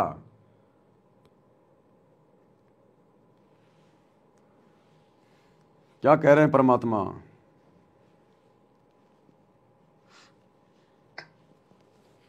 क्या बताते हैं? 12 वर्ष खेलते बीते, लीना ब्याह कराए, तरुणी नारी से घरबारी चाल्या मुड़ गवाए। रातों सोवा जन्म भिगोवे, धुंधी खेत कमाए, बिना बंद की बात जात तेरा जन्म आकार सजाए। कारे काग गए घर अपने बैठे सेत बुगाए, दांत जाड़ तेरे उखड़ गए बरसना भी तुतलाए। कहते हैं कि रात में पूजा पढ़ के सुबह उठ दे खेत में चला गया, भक्ति बिना तेरा जीवन नष्ट हो गया, और बूढ़ा हो गया, ये सफेद बाल हो गए, जुबान तेरी जीभ तुतलान लगी, दांत जाड़ उखड़ गए। जम किंकर सिरहाने बैठा खर्च कदे का खाए, रसना बीच जो मेघ मार है सैनो दाम बताए। अब अंत में जब कति निर्भाग आदमी जो होता है उसकी जुबान बंद हो जाती है, और सबसे पहले जुबान बंद करते हैं यम के दूत के, कहीं ये राम ना बोल दे या बता ना देगी यम के दूत खड़े हैं। और फिर उसके गिन गिन कर सांस पूरे करते हैं, क्योंकि सांसों से जीवन बना हुआ है। फिर कहते हैं ऐसे सुन बहु तेरे जगत में दरिया डका रह जाए, कुल के लोग जंगलों में लेकर फिर दिन रात को गुजराए। अब वही लोग जिन कुल के लोग उठा के ले जाएंगे और शमशान घाट पर जाकर फूकेंगे, शरीर जहां से जलेगा नहीं उसका फोड़ फोड़ कर फूकेंगे उसको, छाती को। फिर पीछे तू पशुआ की जय गद्दा बैल बनाए, 4 पैर जंगल में डोले तो नहीं उधर बनाए। अब तो ये बातें कहने की नहीं, ये कोई सामान्य बातें नहीं, कति प्रमाणित बातें हैं, और 100 की 100 सत्य होती है ऐसे। तो कितना दुख होगा मनुष्य जीवन में। हम देखो भूख लगती है, खाना खा लेते हैं, प्यास लगती है, पानी समय पर पी लेते हैं, कोई तकलीफ शरीर में होती है डॉक्टर से इलाज करा देते हैं, जब चाहे लड्डू गुलाब जलेबी जैसा होता है हलवा खीर बना के खा लेते हैं। एक भक्ति ना करने से कैसी दुर्गति होती है इस प्राणी से। फिर पीछे तू पशुआ की जय गद्दा बैल बनाए, 4 पैर जंगल में डोला तेरा तो नहीं पेट भरा। यानी खेत में ले जाते हैं, बैल को हल में जोता जाता है, आसपास उसका चारा होता है, भूख लग जाती है, खाने में दिल करे पर कौन खाने दे। सिर पर सिंह दिए मन बोरे, दूब से मक्खर उड़ाए, कंधे जुआ जोते कुआ, कुंदों का पुस्ताए। कहते हैं तेरे को एक सिर पे सींग दे दिए, एक पूछड़ लगा दी दूब, अब उससे मच्छर उड़ा चाहे हवा कर ले। ये आजकल देखो पंखे, कूलर, एसी, क्या बात कही। लेकिन ये बच्चों का खेल नहीं है कि फिर भी तुम्हें ऐसे मिल जाएंगे। ये तो अब मेहनत, अब मजदूरी करोगे, भगवान की सेवा करोगे, सुमन करोगे, दान करोगे, मनुष्य जीवन प्राप्त हुआ तो फिर मिलेंगे। और बगैर भक्ति और गलत भक्ति करने वाले को मनुष्य जीवन भी मिलता है। हमने तो पीछा छुटवाना, सतलोक चलेंगे। फिर भी क्या बताते हैं कि सिर पर सींग दिए मन बोरे, दूब तो मच्छर उड़ाए। एक पुच्छड़ हो गया आपके, दो उसने पंखा बना लिए और चाहे कूलर मान लिए, और कई कर्महीन पशुओं के वह पुच्छड़ भी कट जाती है, 1.5 फुट का डंडा हिलाता रहता है। कई कर्महीन पशुओं की वो पूंछ भी कट जाती है जिससे वो मक्खियां उड़ाया करता था। ऐसी दुर्गति होती है फिर 84 लाख योनियों में। किनकी? ये विशेष दुर्गतियां उन आत्माओं की होती है जो आत्माएं इस कलयुग की पिछली पीढ़ी में सतगुरु के मोक्ष वाले ऑफर को ठुकरा देती है। यानी उनकी शरण में आने के बाद भी, धर्म कर्म की जानकारी होने के बाद भी जो अपनी मनमानियां ज्यादा करते हैं, भक्ति को हल्के में लेते हैं, मर्यादाओं को तार तार कर देते हैं, और वही ड्रामेबाजियां करते हैं जो ड्रामेबाजियां वो नाम दीक्षा से पहले किया करते थे। फिर उन निकम्मी आत्माओं की अगले जन्मों में इस प्रकार की दुर्गतियां होती है पशु योनियों में। वो कुत्ते वही होते हैं जिनके सर में कीड़े पड़े होते हैं, खुजली लगी होती है, पूरे शरीर के बाल उड़ जाते हैं, टांग टूटी हुई है, कमर टूटी हुई है, रगड़ रगड़ के चल रहा है। वो कुत्ते वही होते हैं, वो गधे वही होते हैं जिनकी कमर पे घाव होता है, कौवा मांस नोच नोच के खा रहा है। जो कलयुग की पिछली पीढ़ी में अपने गुरु को हल्के में लेते हैं, गुरु को परमात्मा मान के भक्ति नहीं करते, डर के भक्ति नहीं करते और बकवादे नहीं छोड़ते। परमात्मा कहते हैं गुरु गलत यूं होत हैं नानक जेहा पंथ। गुरुदेव कह रहे कि नानक जी ने कितना अच्छा पंथ चलाया था, लेकिन आगे चलकर उनके फॉलोवर ने उस पंथ को मिट्टी में मिला दिया, दूषित कर दिया। नानक जी ने कितना अच्छा पंथ चलाया था, लेकिन उनके भक्तों ने, उनके फॉलोवर ने आगे चल के चंद स्वार्थों के लिए, दान धर्म के लालच में, पैसे के लालच में, मान बढ़ाई के लालच में उस पंथ में सभी को शामिल कर लिया, ऐरे गहरे को, गधे घोड़े को। नानक जी हर किसी को दीक्षा नहीं देते थे, पहले उसकी जांच करते थे, उसको मान मर्यादा समझाई जाती थी कि भाई अगर इन तमाम बुराइयों से दूर हटके भक्ति करे तो मेरे से उपदेश ले। मुझे चेले बनाने की, भीड़ जमा करने की भूख नहीं है, मुझे तुम्हारे दान धर्म से, दक्षिणा से कोई लालच नहीं है। अगर तू इस ज्ञान को समझकर वास्तव में अपनी आत्मा का कल्याण करवाना चाहता है तो मेरे से उपदेश ले। यहां भीड़ इकट्ठी नहीं करनी, मैंने मुगलों के साथ में कोई लड़ाई नहीं लड़नी, मैंने कोई फौज तैयार नहीं करनी, खेत में तुम्हारे को मजदूर बना के काम नहीं करवाना। तो कहते हैं नानक जिन्होंने इतना अच्छा पंथ चलाया और बाद में उनके फॉलोवर ने मिट्टी में मिला दिया उनके पंथ को। गुरु गलत यूं होत हैं नानक जेहा पंथ, कि श्री नानक जी के पंथ में जाके देख लो आज क्या हाल हो रखा उस पंथ का। वही स्थिति वर्तमान में काल सतगुरु रामपाल जी के फॉलोवर से, सतगुरु रामपाल जी के परिवार वालों से, इन कोऑर्डिनेटरों से गलतियां करवाने जा रहा है, और गलतियां ये लोग कर चुके हैं। हालांकि ये तो समर्थ है, कलयुग की पिछली पीढ़ी है, ठीक का समय, धरती पे पूर्ण परमात्मा स्वयं प्रकट है, इसलिए काल की दाढ़ नहीं गल पाएगी। लेकिन कोशिश काल ने पूरी की पूरी की, उसकी पार नहीं बसारी वो बात अलग है, लेकिन कोशिश उसने वही कर दी जो अन्य पंथों में गंदगी फैलाने की। आज गुरुदेव के जेल जाने के बाद उनके परिवार ने चंद पैसों के लालच में, ज्योति पाठ और दान के लालच में, अपनी मान बढ़ाई के लिए इस पंथ में गधों को और घोड़ों को, सबको जोड़ दिया। कोई मर्यादा निभाए ना निभाए कोई दिक्कत नहीं, बस आश्रम में आते रहो, अपनी कमाई का पैसा हमें देते रहो ज्योति पाठ के रूप में। आज इन्होंने गधों को और घोड़ों को एक ही खूंटे से बांध दिया। दुर्गति करके रख दी उनके पंथ की, दुर्गति। और एक नहीं, आपको सैकड़ों उदाहरण दे सकता हूं, सैकड़ों,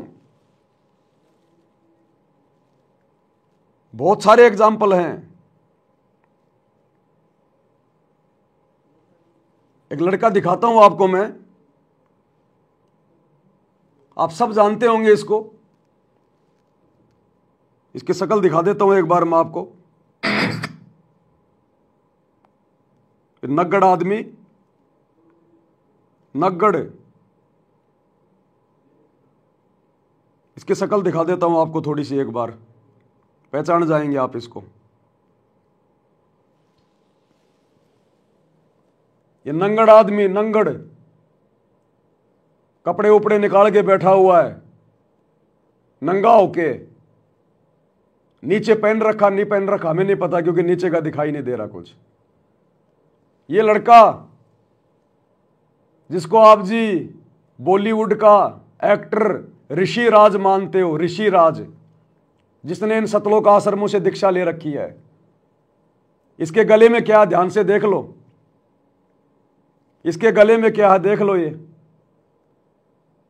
गुरु गलत यूं होत हैं नानक जेहा पंथ, सतगुरु रामपाल जी का लोकेट। कई बार आपने इसको आश्रमों में भी देखा होगा। बॉलीवुड की गंदगी में पड़ा हुआ है, जिस गंदगी में ये पहले पड़ा हुआ था बॉलीवुड में, उसी गंदगी में आज भी पड़ा हुआ है। सतगुरु से उपदेश लेने के बाद भी जो भड़वागिरी का धंधा ये पहले करता था, फिल्मों में काम करना, सीरियल में काम करना, वही भड़वागिरी का धंधा ये आज भी कर रहा है। कोई इसको बोलने वाला नहीं है, आश्रम में कोई इसको शिक्षा नहीं देता, कोई नहीं समझाता इसको, क्योंकि मोटा पैसा दान धर्म का देता आश्रम में। तो गुरु के परिवार को तो पैसा ही चाहिए, भक्ति जाओ भाड़ में।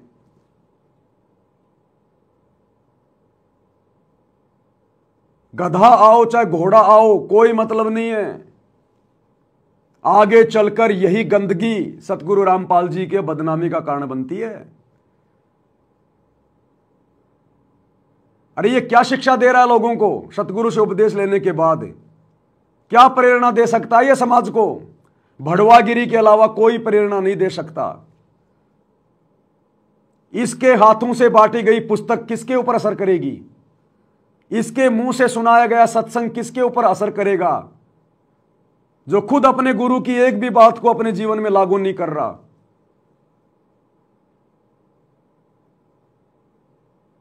सरेआम अपना वीडियो बना के डाल रहा है। इस निकम्मे को शर्म नहीं आई?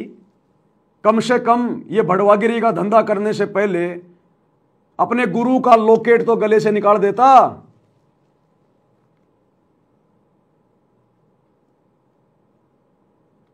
ये बुद्धि है कहां? ये बुद्धि नहीं है, ये बुद्धि नहीं है भाई और बहनों। आज भी सतलोक आश्रमों से जुड़े हुए भाई बहन 99% जो सार शब्द प्राप्त हैं, जिनको शतनाम मिल गया, जिनको सारनाम मिल गया, जिनकी 50-50 साल की 60-60 साल की उम्र हो रही है, आज भी उन्होंने संभोग करना नहीं छोड़ा, स्त्री मिलन नहीं छोड़ा। खोपड़ी में जिनके सफेद बाल आ रहे हैं, वो भी रात्रि में अपनी औरत के साथ में लिपट के सोते हैं। शर्म नहीं आती उनको? उनके बच्चे उनकी बराबर की उम्र के हो रहे हैं, उनके बच्चों की शादियां हो गई, लेकिन वो खुद अभी भी संभोग क्रिया में लगे हुए हैं और कहते हैं हम सारनामी हैं, हमें सार शब्द मिल गया, सतनाम मिल गया। और उन सब के गले में लॉकेट, रात्रि को स्त्री भोग करते हैं और गले में उनके गुरुजी का लॉकेट लटका रहता है। सद्बुद्धि नहीं है उनको। ये बॉलीवुड की उसी गंदगी में पड़ा हुआ है जिस गंदगी में ये नाम दीक्षा से पहले पड़ा हुआ था। क्या छोड़ा भाई तूने? तेरे गुरु का कहां आदेश है कि तूने फिल्में बनाना है? अरे तेरा गुरु तो अपने भक्तों को आदेश देता कि हमने फिल्में नहीं देखनी, ये फिल्मी गाने नहीं सुनने, ये फालतू के शंकर महादेव पार्वती के रामायण महाभारत के नाटक सीरियल नहीं देखने। ये तो खुद फिल्मों में काम करता है, ये तो खुद महादेव बन के सीरियल बनाता है। और इनको बहुत बड़े भगत की उपाधि दी जाती है। जब ऐसे लोग आश्रम में आते हैं तो मच्छर की तरह बाकी भगत इनको देखने के लिए इकट्ठे हो जाते हैं। यह है भड़वागिरी। गुरु गलत यूं होत है नानक जेहा पंथ। जिस प्रकार नानक जी के बाद में नानक जी के पंथ में गंदगी फैला दी उनके फॉलोवर ने, उसी प्रकार सतगुरु रामपाल जी के 2014 में जेल जाने के बाद उनके परिवार ने, इन कोऑर्डिनेटरों ने गंदगी फैला दी। ये कौन से एंगल से भगत है ये? इसको इतनी भी तमीज नहीं है कि मैं जो वीडियो भेज रहा हूं संगत में मेरे भगत भाई बहन देखेंगे, उन पे क्या असर पड़ेगा, वो मेरे बारे में क्या सोचेंगे। लेकिन वो कुछ नहीं सोचेंगे क्योंकि वो खुद इनके जैसे ही हैं। इस वीडियो को देख के तो वही सोचेगा जो भड़वागिरी से बाहर है। बाकी तो सभी भड़वागिरी में है। कोई राजनेताओं की रैलियों में जा रहा है वो भड़वागिरी है, और क्या है। गुंडों की सीबीआई जांच में जा रहा है वो भड़वागिरी, आरक्षण में जाके बैठ रहा है भड़वागिरी, समाज से यारी निभा रहा है भड़वागिरी कर रहा है। तो भड़वे को भड़वे में भड़वा नजर नहीं आता। ये तो जिसकी आंखें सतगुरु ने खोल दी ज्ञान से उसको नजर आएगा। तो ये बॉलीवुड की उस गटर वाली गंदगी में काम करने वाला ये ऋषिराज नाम का लड़का हीरो, अरे हीरो तो तेरा बाप है सतगुरु रामपाल जी।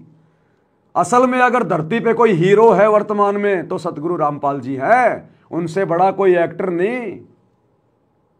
और जो फिल्म वो बना रहे हैं सन 1994 से, उससे बड़ी कोई फिल्म नहीं। जो फिल्म हजारों साल तक चलेगी। तेरे बॉलीवुड की फिल्में तो कोई 15 दिन चलती है हॉल में, कोई 20 दिन चलती हैं। अरे इसकी फिल्म, इसके सत्संग हजारों साल चलेंगे। तेरे इन्हीं सिनेमा घरों में चलेंगे, दुनिया वरना कुछ नहीं देखेगी। और इन्होंने अब भी वही हीरोपंथी नहीं छोड़ी। क्या सीखेगा इससे समाज? इसको जितने भी भगत फॉलो कर रहे हैं क्या सीखेंगे? और इसके इस वीडियो पे आप जाके देखना, जितने भी भक्तों ने जो कमेंट्स किए हैं, एक भी माई का लाल ऐसा नहीं है जो इसको समझाए अरे वाह भगत जी, क्या बॉडी है भगत जी, अरे वाह भगत जी, आप फिल्मों में काम करते हो भगत जी, वाह बहुत अच्छा, वेरी नाइस। ये कमेंट्स हैं भक्तों के, क्योंकि बुद्धि ऑफ है, सोच ही नहीं सकते वो। अब ये कोई महादेव बनने की तैयारी कर रहा है, ये शंकर बन के शंकर, ये श्री शंकर जी का रोल करता है और छोटी मोटी कोई फिल्में भी कर लेता है। एक फिल्म में तो मैंने देखा, एक फिल्म में मैंने देखा एक टोवेल के अंदर नारियल बांध के और 2-4 लोगों का ये सिर फोड़ रहा है। ये सतगुरु रामपाल जी का भगत ऋषिराज, वो फिल्म का नाम पता नहीं मुझे क्या है, उसमें अक्षय कुमार भी है और वो डैनी भी है।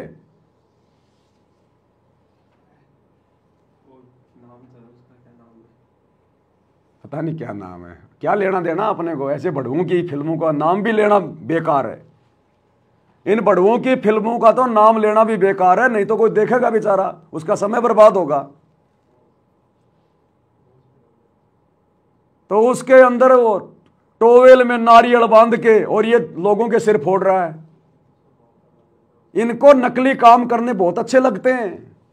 इन्होंने यही सीखा है इन आश्रमों में, मिट्टी के नकली बैल, नकली काम। इनका भगवान नकली दाढ़ी मूछ वाला, तो ये असली काम कहां से करेंगे? तो नकली एक्टिंग कर रहा है, ये नकली फिल्में बना रहा है। इसकी फिल्में क्या देंगे समाज को? ये भगत होके फिल्में बना रहा है, क्या शिक्षा देगा समाज को? ये इसकी फिल्में क्या शिक्षा देंगी समाज को?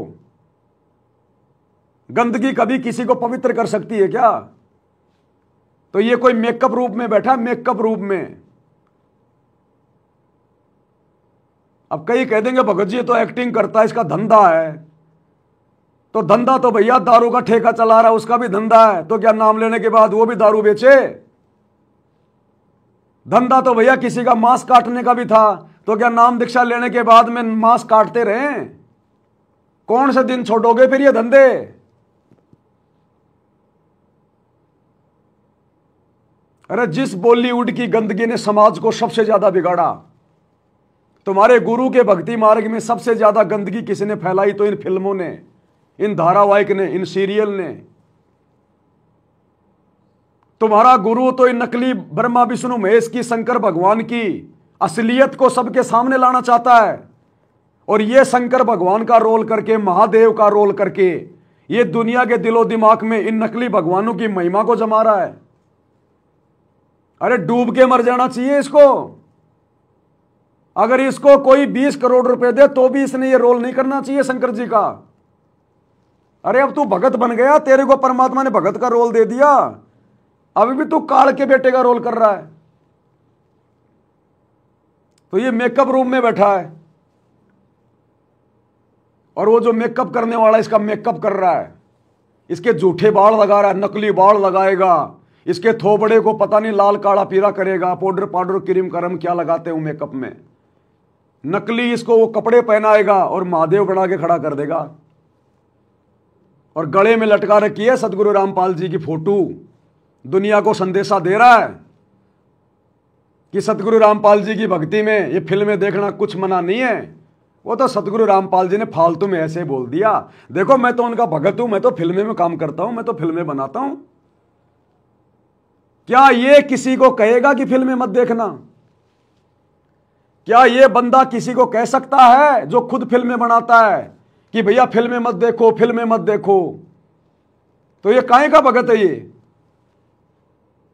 गुरु कह रहा है फिल्में नहीं देखनी और ये फिल्म बना रहा है, तो ये कैसे दुनिया को कहेगा कि फिल्में नहीं देखनी?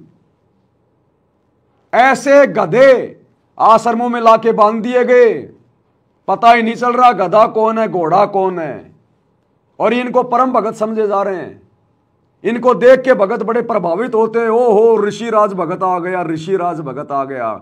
नाम तो ऋषिराज यानी परम भगत, ऋषियों में सर्वश्रेष्ठ, और काम गधे से भी गया बीता, कुत्ते से भी गया बीता काम। बॉलीवुड तो बढ़ुओं की मंडली है, बढ़ुओं की मंडली, जिन्होंने तुम्हारे गुरु के भक्ति मार्ग में सबसे ज्यादा बाधा पैदा कर रखी है। तो देख लो एक बार इसको, 2-2.5 मिनट का वीडियो है, कहां जाएगा ये श्रृंगार करा के। साइड में लगाऊं क्या? उसके अंदर लगाऊं क्या वीडियो साइड में? ना वैसे देख लेंगे, क्या इसकी शक्ल दिखा के क्या करना है? ऐसों के तो शक्ल देखना भी पाप है, ये तो मेरी मजबूरी है, मैं दिखा रहा हूं। परमात्मा कहते हैं जानबूझ सांची तजय करे झूठ से ने, ये जानबूझ के तो बकवाद कर रहा है। और ऐसे लोगों की तो संगति प्रभु सपन में भी ना दे। इन्हीं के लिए कहा परमात्मा ने, पापी प्रभात ना भेटो मुख देखे पाप लगे जिसका, 9 मास गर्भ में तराश दी धिक्कार जन्म इसकी मां का। और ऐसे लोगों को जो सपोर्ट कर रहे हैं भगत, धिक्कार है उनकी माताओं को। ऐसे निकम्मों को तो गर्भ में मर जाना चाहिए था, गर्भ के अंदर, ताकि आज ऐसे परम संत की बदनामी का कारण ना बनते। अब पाओगे तुम मोक्ष अपने गुरु जी के सतलोक जाने के बाद। अरे जब गुरु के रहते सहते ये परम भगत भड़वागिरी नहीं छोड़ रहे, तो गुरु के सतलोक जाने के बाद तो मोक्ष पाओगे क्या? इसलिए दास कहता जब तक गुरु है तब तक भक्ति है, तब तक मोक्ष है, बाद में कुछ नहीं मिलेगा। तो देख लो इसका मेकअप करवा रहा नंगा होके, किसको दिखा रहा है अपनी छाती? ये गुंडे मवाली लोग घूमते हैं ऐसे। ये गुंडे मवालियों को भी शर्म है, वो कम से कम जो है मतलब की बनियान तो पहनते हैं। इसको शर्म नहीं आई कि तू वीडियो बनाएगा फिर तू संगत में डालेगा, संगत क्या सोचेगी?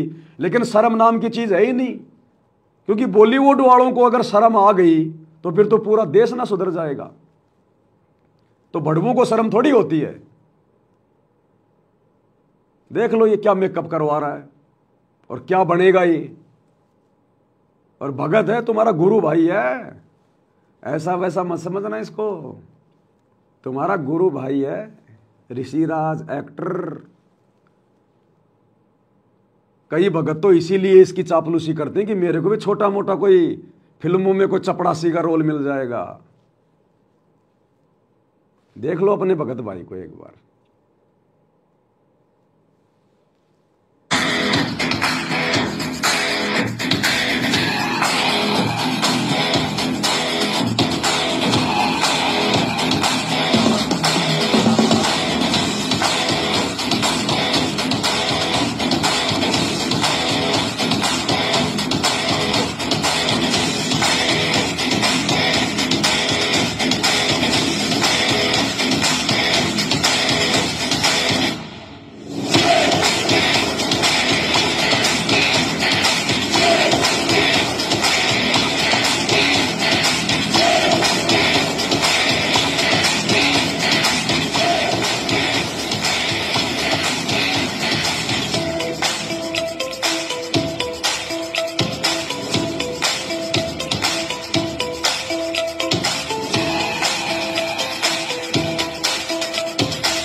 बन गया ऋषिराज से नागराज, ये बन गया नागराज।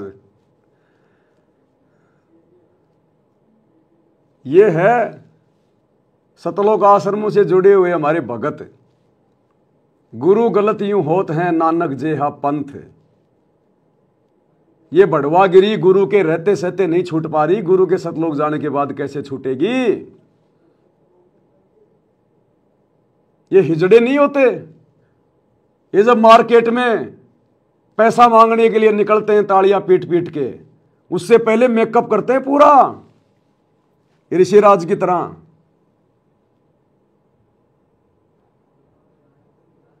ये है वो गंदगी, बॉलीवुड की गंदगी।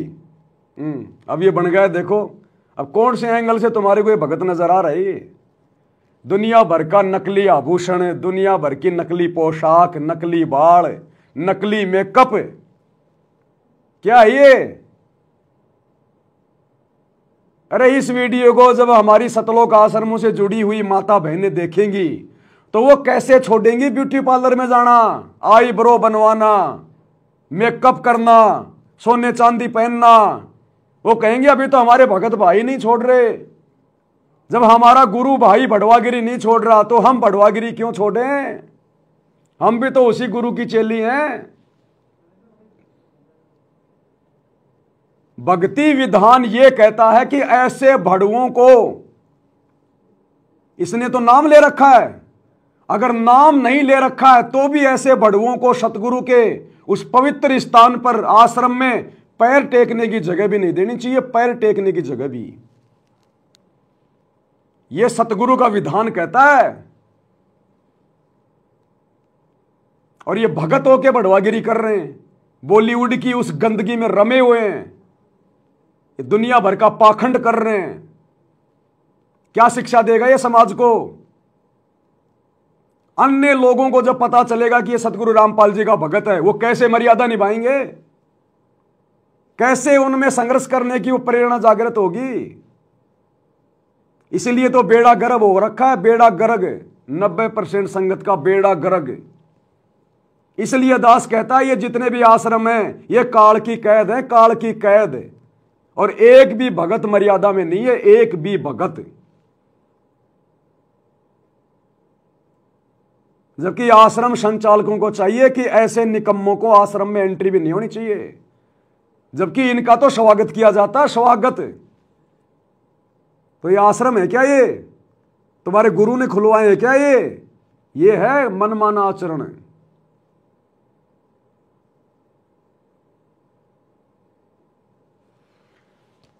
इसलिए भाई और बहनों, परमात्मा ने अंत में दुखी होकर फिर सात संगतियां शुरू करवाई हैं कि बात बनेगी नहीं ऐसे। तो ये भड़वागिरी करते तो इनको असंख्य जन्म हो गए, कैसे छूटेगी?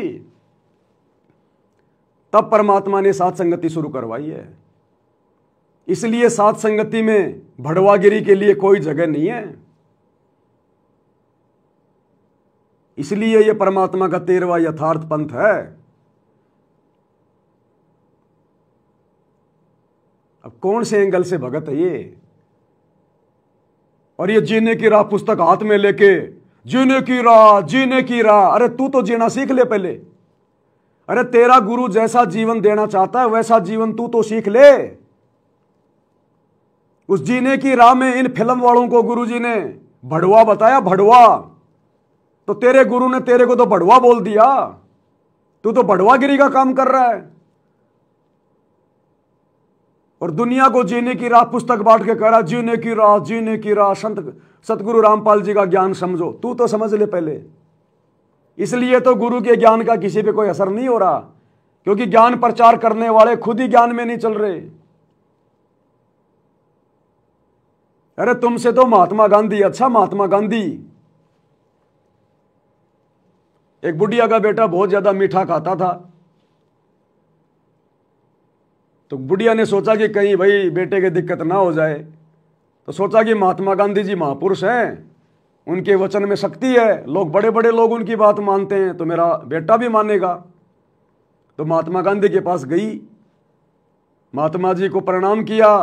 बोले महात्मा जी मेरा बेटा बहुत ज़्यादा चॉकलेट खाता है, बहुत ज़्यादा मीठा खाता है, महाराज कल को बीमार हो जाएगा, मेरी बात मानता नहीं। आप महात्मा हैं, बड़े बड़े लोग आपकी बातें मानते हैं, अंग्रेज भी आपकी बातें मानते हैं, मेरा बेटा भी मानेगा। तो महात्मा गांधी ने कहा कि बहन तू 1 सप्ताह के बाद में आना। चली गई, सोचा भाई कोई इमरजेंसी काम होगा, कहीं जाना होगा। 1 सप्ताह के बाद आई तो महात्मा गांधी ने उस लड़के से कहा कि बेटा मीठा मत खाया कर, मीठा स्वास्थ्य के लिए ठीक नहीं होता। तो बेटा बोला ठीक है महाराज जी, नहीं खाऊंगा। बोला जा बेटी। तो उस बहन ने कहा कि महाराज जी अगर आपने यही बातें बोलनी थी तो ये बातें तो आप सप्ताह भर पहले भी बोल देते, क्यों मेरे पैर तुड़वाए, आज वापस यहां आई हूं। तो महात्मा गांधी ने कहा कि बेटा जब तू आई थी ना उस समय तक तो मैं खुद ही गुड़ खाया करता था, मैं खुद ही मीठा खाता था बहुत ज्यादा। अगर उस समय मैं इसको बोलता कि बच्चा मीठा नहीं खाना चाहिए, मीठा खराब है, और मैं मीठा खा रहा हूं, तो मेरी बात का तेरे बेटे पे असर नहीं होगा। इसलिए पिछले 1 सप्ताह से मैंने मीठा नहीं खाया और ना आगे खाऊंगा आवश्यकता से ज्यादा, इसलिए मेरी बात का तेरे बेटे पे असर होगा। तो बताओ ये बॉलीवुड के ये बढ़वा इसलिए गए। लाइव चल गया। वो कर दूं।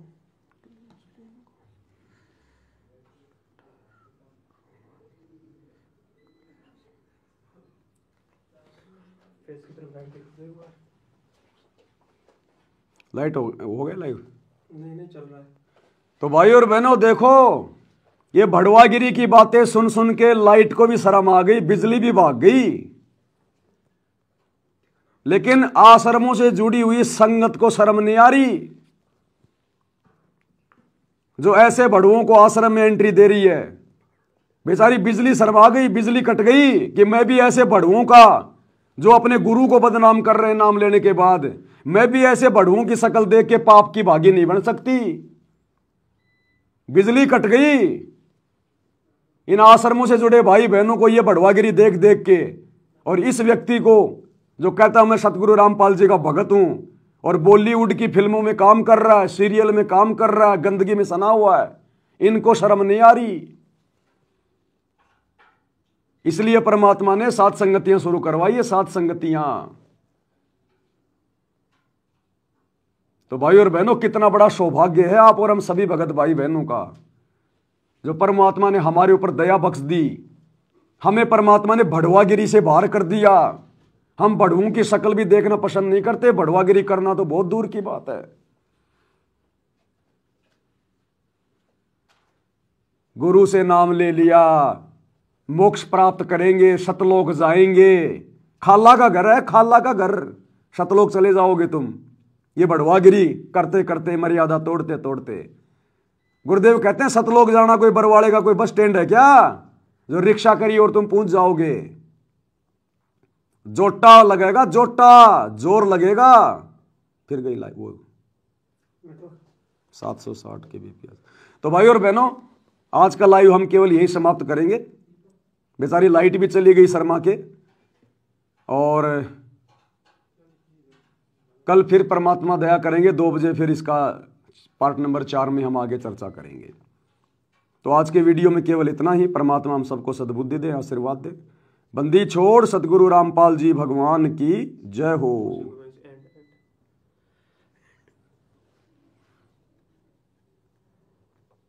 नहीं लगाया था।